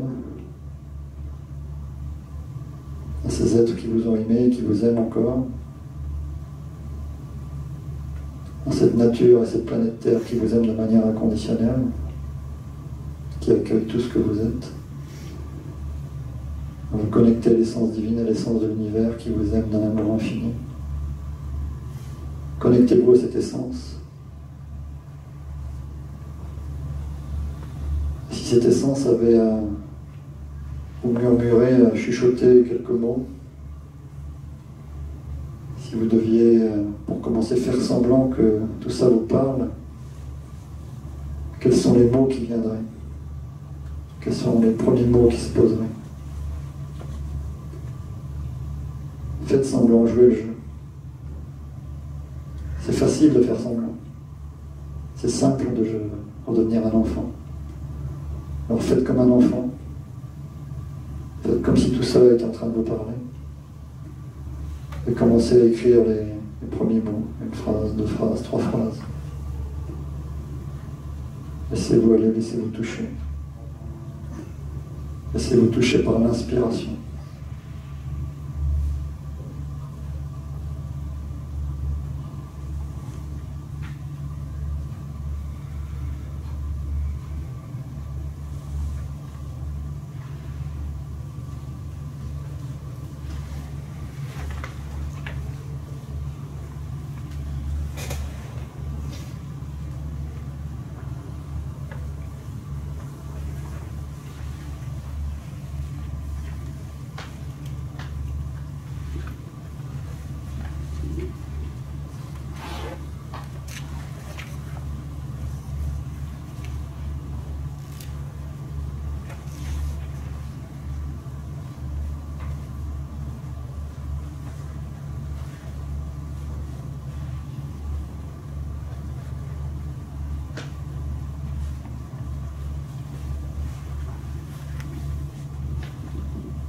Voilà, est-ce que certains d'entre vous ont déjà envie de partager un mot, une phrase?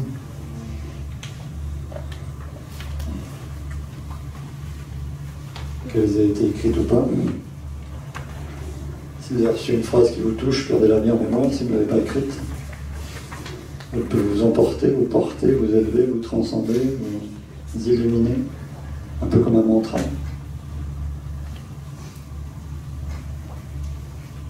Est-ce que quelqu'un a envie de partager Une phrase, un mot. 2 phrases, 3 mots. Vous pouvez poser aussi l'intention d'oser partager, en posant l'intention d'oser partager votre cœur et votre âme ont envie de partager, de transmettre la beauté qui vient de venir à vous pour ceux qui ont été touchés par la beauté, et puis ceux qui n'ont pas encore été touchés par quelque chose, ça va venir, ça viendra, ça ne peut que venir.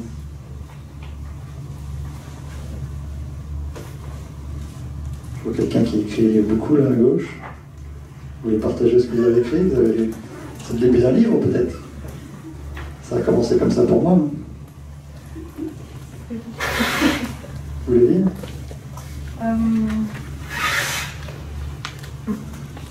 Vous n'êtes pas obligé de tout lire. Non. C'est des choses très intimes, vous pouvez lire ce qui est plus universel peut-être. Alors j'ai une phrase en fait. Attendez, je vais vous donner le micro, on puisse vous entendre. Oui, j'ai une phrase qui est assez universelle parce que j'ai voulu aller justement sur les mémoires akashiques. Et en fait, c'était à propos de l'abondance. Et c'était la phrase qui m'a été donnée, ça a été « Tout est là, tout le temps ». Voilà. Après, je ne vais pas dire ce que j'ai marqué, mais voilà. Alors, c'est un super grand début, ça. Le tout est là tout le temps, c'est ce qui m'est arrivé juste, c'est l'idée qui m'a traversé juste avant ma plus grande expérience paroxystique. Quand j'ai fusionné avec des milliers d'arbres, c'est ce que j'ai dit, tout est là. Oh, en plus je conduisais, parce que vous imaginez, j'étais en voiture. Donc ça prouve qu'on peut être en voiture et être piloté par tout à fait quelqu'un d'autre que soi-même, en tout cas une apparence. Et en tout cas, ça a peut-être duré une seconde, peut-être, j'en sais rien. Ça a été un instant d'éternité qui m'a suffi pour toucher l'essence de milliers d'arbres. Et c'est cette phrase-là qui m'est venue juste à moi. D'ailleurs, à travers un exercice intéressant, vous allez voir sur Google si vous voulez, qui s'appelle une vision sans tête. C'est un exercice qui est connu dans les sphères dites de la non-dualité, où on essaye d'imaginer que notre regard, un peu comme s'il était à 360 degrés, un petit peu d'ailleurs comme ce qui se passe quand on quitte son corps, que ce soit définitivement ou quand on fait des voyages astraux, c'est un peu ce qui se passe, on a une vision à 360 degrés. Quand vous posez l'intention d'avoir cette vision sans tête, vous allez voir un petit peu le protocole sur Internet, et ben, vous pouvez, en posant l'intention de faire confiance et de lâcher prise, vous allez pouvoir parfois toucher des moments qui peuvent être encore des moments de grâce, encore une fois, et des moments miraculeux. Est-ce qu'il y a quelqu'un d'autre qui a envie de le transcrire? Je vois qu'il y a des gens qui notent. C'est sûrement des choses très intéressantes à lire pour tout le monde. Madame, oui, je vous donne le micro. C'était juste un mot, quand j'étais reliée à l'essence de mon âme, c'était « soi ». Être soi, soit toi, enfin soi. Très bien aussi, ça peut être des mots d'une extrême simplicité, ça peut être un mot, et un mot suffit pour changer une vie, parfois, comme un regard peut suffire pour changer une vie aussi, comme un instant peut suffire aussi pour changer et faire basculer toute une vie, à travers ces instants d'extrême simplicité, qui sont souvent, encore une fois, des instants de grâce. Tous les instants de grâce sont des instants d'extrême simplicité. C'est ça la super bonne nouvelle, c'est de poser l'intention de se réconcilier avec l'extrême simplicité. Comme on peut poser l'intention de se réconcilier avec soi-même, de se réconcilier avec ses pensées, de se réconcilier avec son mental, de se réconcilier avec ce qu'on appelle de manière si péjorative l'ego, encore une fois. Donc d'embrasser tout ça, d'accueillir tout ça, pour en faire des amis, pour en faire des alliés, pour en créer une véritable reliance. Et non plus des choses qui nous culpabilisent, non plus des choses qui nous font honte d'exister, et non plus des choses qui nous font honte de penser, qui nous font honte d'être, qui nous font honte d'être traversés par des choses qui ne semblent pas claires. Mais tous les êtres humains, même les plus grands enseignants du monde, et les plus grands maîtres du monde, sont tous passés par des moments de ténèbres, de doutes, de grandes épreuves. Donc c'est le propre de l'être humain que de toucher aussi l'indicible à travers ces pires ténèbres. C'est d'ailleurs l'un des plus grands paradoxes de l'être humain, qu'on puisse comprendre et toucher un jour qu'au cœur de ces pires ténèbres, il y a encore de la lumière, il y a encore de l'amour, jusqu'à s'apercevoir que même les pires ténèbres, d'un certain point de vue, comme tout est question de point de vue, que même les pires ténèbres n'ont toujours été que de l'amour qui ne montrait pas son vrai visage. C'est ça aussi la super bonne nouvelle, c'est que d'un certain point de vue, on s'aperçoit que tout est là, que tout est amour, même si c'est difficile à comprendre, parce que c'est forcément impossible à comprendre pour l'intellect humain, que tout est amour. Quand on voit ce qui se passe au monde, c'est impossible de le comprendre avec sa tête, impossible de l'appréhender. Mais justement, si vous posez l'intention de vous ouvrir à cet indicible, à cet aspect miraculeux de la vie, à cette essence de l'univers, vous allez pouvoir être touché par des mots qui dépassent le sens des mots, pouvoir être touché par le cœur du silence, où il n'y aura plus besoin de mots pour comprendre, il n'y aura plus besoin de mots pour vivre, ce sera quelque chose qui vous traverse, qui n'aura pas besoin nécessairement de mots pour être compris, qui n'aura pas besoin nécessairement de mots pour être transmis. Ce sera une expérience intime, profonde. Et si vous devez un jour témoigner de cet indicible qui vous touche, vous allez témoigner à travers votre présence, à travers le silence, à travers ce que vous êtes, à travers vos gestes. Et si vous choisissez de choisir des mots pour transcrire ces moments de grâce, et vous allez tomber sur des mots qui chantent, sur des mots qui vibrent, sur des mots qui chantent plus haut qu'eux-mêmes, sur des mots qui en disent plus long qu'eux-mêmes, sur des mots qui font un peu, comment dirais-je, qui chantent le silence, des mots qui expriment le silence, des mots qui font chanter le silence entre chaque mot. Voilà, je souhaite beaucoup de silence, beaucoup de grâce, beaucoup de paix, beaucoup d'amour. J'étais très heureux de vous transmettre tout ça ce soir. Si vous voulez rencontrer mes livres, ils sont derrière. Si vous voulez rencontrer un peu plus votre âme, un peu plus votre essence, un peu plus votre propre lumière, et à travers cette extrême simplicité, cette extrême facilité, vous avez un atelier demain d'une journée entière où je vous promets de toucher la grâce. Voilà, merci beaucoup. Bonne soirée à vous tous.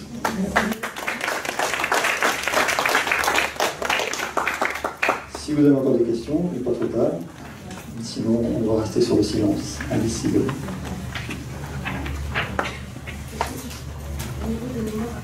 Oui, une question ici.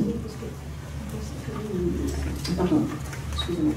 Vous pensez que vous aviez abordé le mémoire akashique mais pas du tout traité? On peut en parler de mémoire akashique. Vous avez une question précise ou vous voulez que je parle de même? Ok, bah, je vais dire deux mots sur les archives akashiques. Bah, il y a toute une littérature sur les archives akashiques. Moi, ça m'intéresse peu de vous expliquer en détail ce que c'est, d'où ça vient, pourquoi, comment. C'est ce que j'en sais de manière intuitive, le peu que j'en ai entendu et lu, à travers les enseignants que j'ai pu avoir la chance de rencontrer. Ce qu'on appelle l'akasha, c'est un synonyme de la substance primordiale du monde, l'essence de l'univers. C'est une substance divine qui serait capable effectivement d'enregistrer chacune de vos pensées, chacun de vos actes, chacun de vos gestes au cours de cette vie, comme dans les vies antérieures, comme dans les vies futures, puisque tout se passe en même temps, paraît-il, puisque le temps n'existe pas. Donc j'ai envie de dire là aussi, peu importe les mots, peu importe la définition de ce que c'est l'akasha, mais l'akasha c'est un peu ça. Après, vous avez des auteurs connus comme Daniel Meroy qui lui quitte carrément son corps pour aller plonger dans les archives akashiques, puiser des informations précises qui lui permettent d'écrire des livres sur la vie de tel ou tel être célèbre, ou sur sa propre vie. Donc ça, c'est une porte d'entrée fabuleuse. J'apprécie beaucoup cet auteur. Moi c'est pas ma pratique, je ne quitte pas mon corps pour me connecter aux archives akashiques, en tout cas pas encore. c'est plutôt l'intention de se connecter aux archives akashiques, c'est comme l'intention qu'on a posée tout à l'heure pour se connecter à tout ce qu'on veut, un arbre, une fleur, une entité. Moi, j'ai été très surpris par rapport aux archives akashiques. J'ai fait quasiment des semaines de stage pour brancher sur les archives akashiques, pour apprendre à le faire. Puis un jour, je suis tombé sur un enseignant connu, je ne m'en pas non plus, parce qu'on ne sait jamais, qui écrit plein de bouquins aussi, et qui, lui, en pleine conférence, comme ça, s'est connecté aux archives akashiques. Je ne l'attendais pas comme ça. Je me dis, merde, j'ai mis des jours entiers pour apprendre à le faire, oui, simplement l'intention suffit. Donc il m'a donné une grande leçon, genre là, c'est exactement ce que je suis en train de vous raconter depuis le début de la soirée. Vous voulez vous connecter aux archives akashiques? L'intention suffit. Après, oui, il y a des formules, des prières, des choses qui peuvent favoriser cette connexion, qui peuvent vous rassurer, que j'utilise encore, que j'utilise même comme un rituel que je fais avant d'écrire chacun de mes textes quasiment. Et il m'est arrivé de me balader en forêt, de ne pas avoir ma formule, je ne connais pas par cœur, pas complètement. Et il m'est arrivé d'aller en forêt et de ne pas avoir cette formule, je dis merde, j'ai pas ma formule, comment je vais faire? Je me connecte sans formule sur les archives akashiques comme un arbre, je suis touché par la grâce de la même manière. Donc vous pouvez faire des jours et des jours de stage pour vous brancher sur les archives akashiques, on pourra en parler demain pendant l'atelier, la formule je l'ai si vous le souhaitez, mais l'intention suffit. Pourquoi ce serait plus compliqué de se brancher aux archives akashiques que de se brancher sur Dieu? Ni de la loi, c'est pas casser la tête. Au début c'était un peu compliqué parce qu'il doutait aussi, mais il avait vite arrêté de douter quand il a été tout à fait sublimé et transcendé par ce qu'il recevait, puis surtout quand ça s'est vendu à des millions d'exemplaires dans le monde après. Effectivement, si ça l'a touché fortement lui, ça a touché des millions de personnes, c'est pas forcément une preuve absolue que les choses soient vraies, mais en tout cas c'est un petit symbole que les choses peuvent toucher, parce qu'il y a aussi des choses absolument atroces qui peuvent toucher aussi les peuples, les dictateurs en sont la preuve. Peu importe, ce qu'on sait par rapport à la guidance spirituelle, c'est que dans mon expérience profonde et intime, c'est simple et facile. Donc vous voulez vous connecter aux archives akashiques, posez l'intention, c'est aussi simple que ça. Tout le monde n'est pas obligé d'être d'accord avec ça, donc c'est mon expérience. Voilà, pour les archives akashiques. Alors après, dans ma pratique des archives akashiques, comme moi je ne me considère pas, comme c'est une pensée créatrice, ni médium ni clairvoyant, je n'ai pas la pratique d'un clairvoyant ni d'un médium. Ce que je reçois ne sont pas des messages extraordinaires sur vos vies antérieures. Parce que c'est vrai que moi, dans mon fond intérieur, je m'en fous un peu de ma vie antérieure. Si je ne m'en souviens pas, c'est qu'elles sont moins de raison.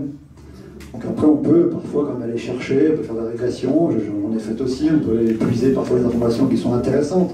Mais on est avant tout ici et maintenant. Donc c'est ça qui est important. Qu'est-ce qu'on fait de l'ici et maintenant? Comme dirait une enseignante connue, je peux la citer, j'aime bien ce qu'elle disait à ce moment-là, Nasrin Reza, qui disait qu'il faut chercher chez l'origine transgénérationnelle ou dans la vie antérieure de votre traumatisme, on peut remonter à la préhistoire, comme ça. C'est votre mère qui était touchée, ou votre vie antérieure a dépend d'une vie d'avant, cette vie d'avant dépend de la vie d'avant encore, quoi. On va retourner aux origines de l'univers pour désamorcer votre traumatisme, votre blessure. C'est beaucoup plus facile et simple de qu'est-ce qu'on en fait ici maintenant, de votre blessure, de votre traumatisme. Vous avez un schéma, vous avez une vibration, vous avez quelque chose qui ne va pas, qu'est-ce qu'on peut en faire maintenant? Comment on peut le sublimer, comment on peut le transcender? Et ça, c'est qu'une question de regard. Donc, dans ma pratique des archives akashiques, que je vais peut-être un jour arrêter d'appeler archives akashiques, parce que quand on parle d'archives akashiques, les gens sont attirés par des sensationnels, par des vies antérieures, par des choses qui brillent un peu. Moi, j'ai une approche qui dépend de mon propre filtre. Mon filtre, il est simple, il est facile. Quand on pose l'intention d'accueillir le pire, déjà le pire commence à se déposer, à se transcender. Et au-delà de l'accueil, quand on pose l'intention d'avoir un regard de bienveillance, puis quand on y arrive, un regard d'amour, un regard de lumière par rapport au pire qui nous traverse, le miracle, la simplicité, la facilité, c'est ça que ça commence à se sublimer, à se transcender. Et le vrai miracle, c'est que ça peut parfois partir en une seconde. Si vous posez l'intention de croire qu'en une seconde, un schéma répétitif, traumatisant peut partir, en une seconde ça part. C'est ce qu'enseigne d'ailleurs la non-dualité d'une autre manière. La non-dualité, avec sa manière de le faire, qui n'est pas toujours facile, qui n'est pas toujours très confortable, vous dites que la non-dualité vous dit que vous n'êtes personne. Tout ça, c'est que des histoires qui n'existent pas, c'est que l'illusion, il n'y a rien.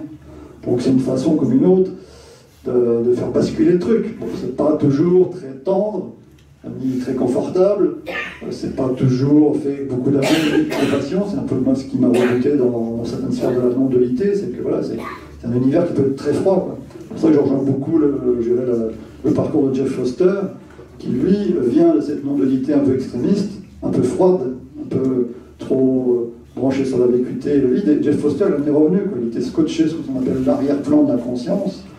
On s'aperçoit qu'effectivement, ben là, on n'est plus identifié à une personne, on est la conscience, on est l'univers, mais on est aussi des humains, quoi.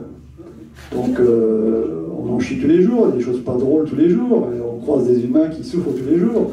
Donc, c'est bien beau de leur dire, ah oui, t'as qu'à me rejoindre dans l'arrière-plan. D'ailleurs, on n'a pas le mode d'emploi pour aller dans l'arrière-plan. Bien souvent, il ne faut que parler d'arrière-plan, c'est de donner les méthodes simples et faciles pour y parvenir. Et donc, Jeff Foster, qui en est revenu de l'arrière-plan, mais dans le bon sens du terme, il était dans l'arrière-plan, puis il est revenu sur Terre. Et maintenant, il danse entre l'arrière-plan et l'avant-plan. Il danse entre le divin et l'humain. C'est génial ce qu'il écrit aussi, cet homme-là. C'est génial. Il a embrassé toute son humanité, il a embrassé toutes ses ténèbres, et il écrit des textes magnifiques qui réconcilient l'être humain avec sa part d'humanité, tout en s'imprégnant de sa divinité. Donc c'est quand même une belle chose. Voilà, simple, facile, miraculeux. Deux questions là-bas, oui, madame. Avec le micro. On peut vous entendre jouer un peu de tambour. Peut-être après une question d'abord qui. Attendez, le micro. Comment il s'appelle celui qui est oui. l'arrière-plan? Jeff Foster. Jeff, J-E-2-F, Foster. Il écrit des textes magnifiques, vous le retrouvez sur Facebook aussi. Et il vient de cette, encore une fois, cette non-dualité un peu froide, un peu trop. Qui balaye d'un revers de main toutes vos souffrances de votre humanité. Donc il est passé par là, c'est vachement intéressant, c'est qu'il donne l'exemple qu'on peut redescendre dans son arrière-plan pour aller à l'avant-plan avec l'humain, on peut faire descendre le divin dans l'humain, c'est quand même une bonne nouvelle aussi ça. Quelqu'un qui a l'humilité d'être redescendu dans l'humain pour apporter le parfum du divin. Et c'est une danse entre cette humanité qu'on accueille dans toutes ses parts les plus ténébreuses et de cet appel du divin qui peut nous sublimer, nous transcender, nous embellir et nous faire toucher l'indicible, nous faire comprendre qu'au cœur des pires contradictions, au cœur des plus grands paradoxes, se situe une lumière qui est indescriptible et qui nous transcende encore une fois. Question là-bas, oui. Qu'est-ce que vous pensez par rapport à la reprogrammation cérébrale? Donc en l'occurrence, est-ce que vous pensez qu'on peut tout faire nous-mêmes directement? Qu'est-ce que vous appelez la reprogrammation cérébrale? Par rapport à nos pensées, à nos croyances, à nos peurs, est-ce que ça suffit de poser l'intention de les effacer? C'est une grande question, oui. Il y a plusieurs manières de faire les choses. Vous pouvez toucher le miracle immédiat, absolu, à l'instant, si votre attention est suffisamment puissante pour ça, et si c'est le bon moment, dans mon expérience. Parce que peut-être que c'est pas le bon moment dans votre vie de toucher à ça tout de suite. Il faut aussi accueillir le fait que parfois ça ne vient pas quand on le souhaiterait.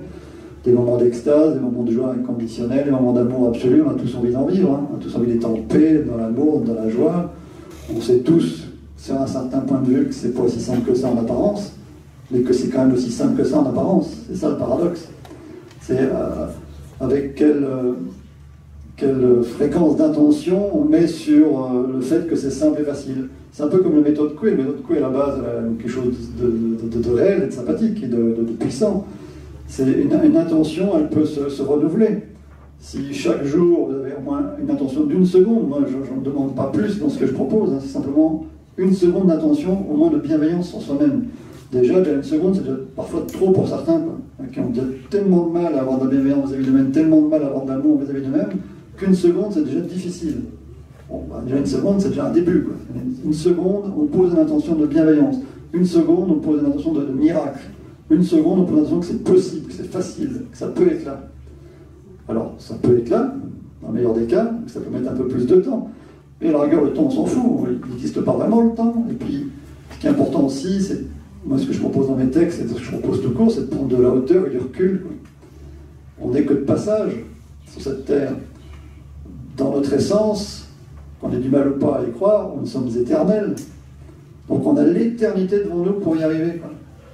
Donc ça reste quand même de la pression, quoi. Parce qu'on a une société et des enseignements spirituels qui nous mettent la pression pour absolument réussir ici et maintenant dans cette vie, sinon on va dans le purgatoire, on va dans l'enfer, on va dans l'enfer de la non-dualité, si on ne s'éveille pas dans cette vie.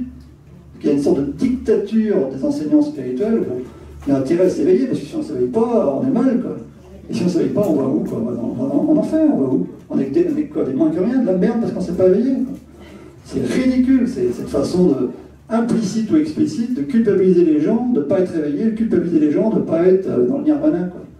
Et il faut quand même rappeler à chacun, pour ceux qui croient, qu'on est éternel. On a toute l'éternité pour y arriver. Et l'éternité, c'est aussi dans l'instant présent. Donc c'est le paradoxe. On a l'infini du temps qui peut se réduire en une seconde de grâce et de miracle. C'est génial. Mais bon, voilà, donc il faut poser l'intention de s'ouvrir à ce divin paradoxe pour être touché par la grâce, pour basculer dans des schémas qui peuvent, oui, disparaître en une seconde si l'euro il tombe. Mais l'euro, s'il tombe dans 10 000 vies, on s'en fout. Il ne peut pas ne pas tomber, l'euro. C'est une super nouvelle aussi, quoi. Donc vous ne pouvez pas ne pas y arriver. C'est impossible de ne pas y arriver. Donc que ce soit dans cette ville ou une autre, moi j'en ai rien à faire. Je sais que je vais y arriver de toute façon, quoi. C'est comme c'est écrit dans Conversation avec Dieu. Si Dieu est votre cible, rassurez-vous, Dieu il est tellement grand, il est tellement partout, vous ne pouvez pas rater la cible. Hein. C'est pas possible. Même si vous arc-boutez, vous dites non, je ne vais pas toucher Dieu, je ne vais pas toucher Dieu, c'est pas possible. Que Dieu est partout, il est tout. En tout cas, c'est ce qu'on semble toucher et goûter d'un certain point de vue. Donc c'est le point de vue que je vous invite à... C'est tout le malheur que je vous souhaite, si je peux dire. Tout le bonheur que je vous souhaite. Donc voilà, donc c'est vrai qu'il y a une sorte de dictature spirituelle à l'heure actuelle qui se cache plus ou moins, qui est plus ou moins implicite. En tout cas, c'est ce que je perçois dans les sentences qui sont déclamées, dans les sentences solennelles. Il faut faire, il ne faut pas faire. Si vous ne faites pas ceci, implicitement, vous êtes mal. Si vous ne faites pas ceci, implicitement, vous êtes soit en enfer, soit vous êtes un idée con, quoi. Donc moi je m'excuse, c'est pas ce genre de spiritualité qui me transcende, c'est pas le genre de spiritualité qui me motive. Donc je vais faire un peu comme Didier Gasto, je me suis créé ma propre spiritualité, je me fais mes propres textes qui me font le bien fou, qui m'illuminent, qui me transcendent, qui m'élèvent, qui me portent, qui me donnent de la force. Et c'est ce que je vous propose de faire à vous-même. C'est votre propre vérité, votre propre essence, vous pouvez la trouver vous-même. Accéder à sa propre guidance spirituelle, c'est accéder à sa propre lumière, à sa propre illumination, à son propre miracle. Ce qui ne m'empêche pas de s'ouvrir à ceux des autres, que c'est ce que vous venez faire ce soir. Vous êtes en train de vous ouvrir à ce que je suis. J'essaie de vous le transmettre. Mais bon, voilà, je ne vous apprends rien. Je ne fais que vous rappeler ce que vous savez déjà, ou quand vous vous rappelez, oui, je savais, quoi. Il y a plein de choses comme ça qu'on entend, oui, je savais. Parce que justement, c'est ce que je disais tout à l'heure, à force de répéter de manière à spiraler les choses, elles s'intègrent de plus en plus. Parfois, on a besoin d'entendre ce qu'on sait déjà. J'ai plein de patients qui viennent à moi, qui disent, oui, je le savais déjà. Si j'étais méchant, pourquoi venez me voir? Je ne les prends pas comme ça, c'est le contraire, c'est fabuleux. Ils viennent entendre ce qu'ils ont besoin d'entendre. Ils viennent entendre ce qu'ils savaient déjà, pour se le rappeler à eux-mêmes. C'est génial. Enfin, la vie nous passe son temps de toute façon à nous répéter, beaucoup de douceur, beaucoup de bienveillance, parfois un peu plus violemment, ça arrive. C'est peut-être parfois quand on ne veut pas entendre quelque chose, j'en sais rien, je ne porte pas de jugement. En tout cas, la vie peut être un vrai miracle si on s'ouvre à la possibilité qu'elle peut être un miracle. C'est aussi simple que ça. Après, que ça mette 10 000 vies ou une vie ou une seconde, on s'en fout. On a le temps, les temps. C'est génial. Voilà. Vous voulez jouer du tambour, c'est ça, non? Ouais. Termine là-dessus. Bon. Alors, je ne sais pas si je vais tomber en tranche chamanique, on va la faire normale, on verra bien ce que ça donne.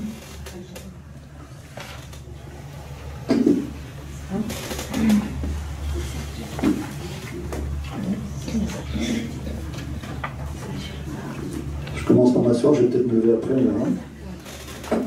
Est-ce que je peux, s'il vous plaît, partager un texte en même temps que jouer? Partager un texte en même temps? Je risque de jouer un peu fort, je ne sais pas si on vous entend. Mais on peut essayer. Je vais essayer de jouer doucement. Vous allez prendre le micro. Comme ça, vous allez forcément parler plus fort que... Comment? C'est après la méditation. Donc... Oui. Vous voulez parler pendant que je joue du tambour, c'est bien ça? Oui, ok, un peu. Essayez.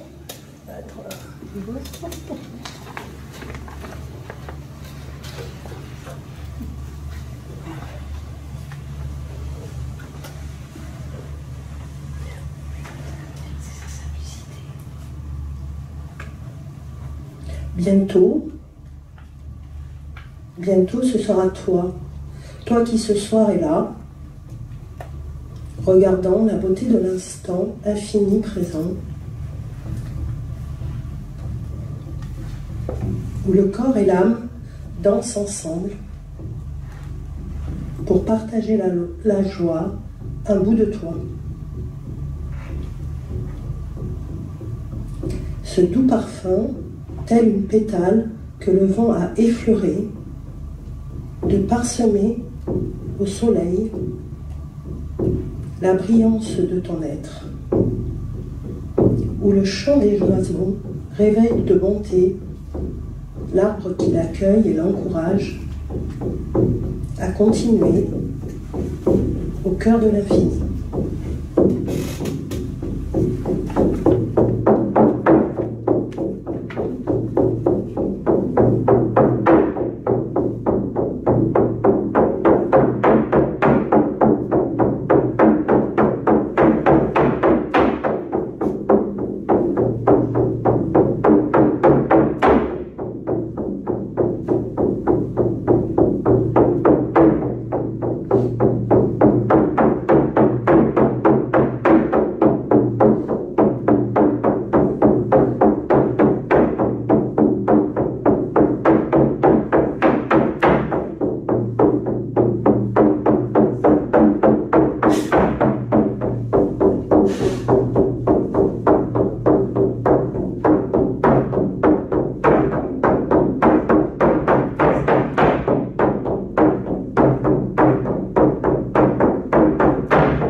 Voilà, donc on se met assez facilement dans une tranche chamanique avec un simple tambour chamanique. Je vous invite à acheter un tambour aussi, ou prendre tous les moyens qui vous sont possibles pour vous mettre dans cet état modifié de conscience qui est très très facilement atteignable et qui peut permettre, une fois que vous avez touché cet état modifié de conscience, qui est un grand mot pour dire que en fait on touche notre état de conscience tout court. C'est un peu comme de parler de première ou de seconde nature. Quand on dit oui, quand je touche à l'amour, c'est un peu une seconde nature. Ben non, c'est pas notre seconde nature, c'est notre première nature. Un état modifié de conscience, c'est pas tant que la conscience est modifiée, c'est qu'on rejoint notre conscience telle qu'elle devrait toujours être. Donc quelque chose de plus grand, plus beau, plus spacieux, plus lumineux. Donc un état modifié de conscience, c'est de rejoindre sa conscience et sa véritable nature telle qu'elle devrait toujours être. Donc c'est simple, c'est un tambour, ça peut être une musique, ça peut être la nature, ça peut être une fleur, ça peut être un texte, ça peut être une conférence, ça peut être un atelier, ça peut être l'amour, l'amitié, entre tous et chacun. Voilà, c'est tout ce que je vous souhaite pour ce soir, cette nuit, et pour l'éternité. Donc voilà, merci à vous.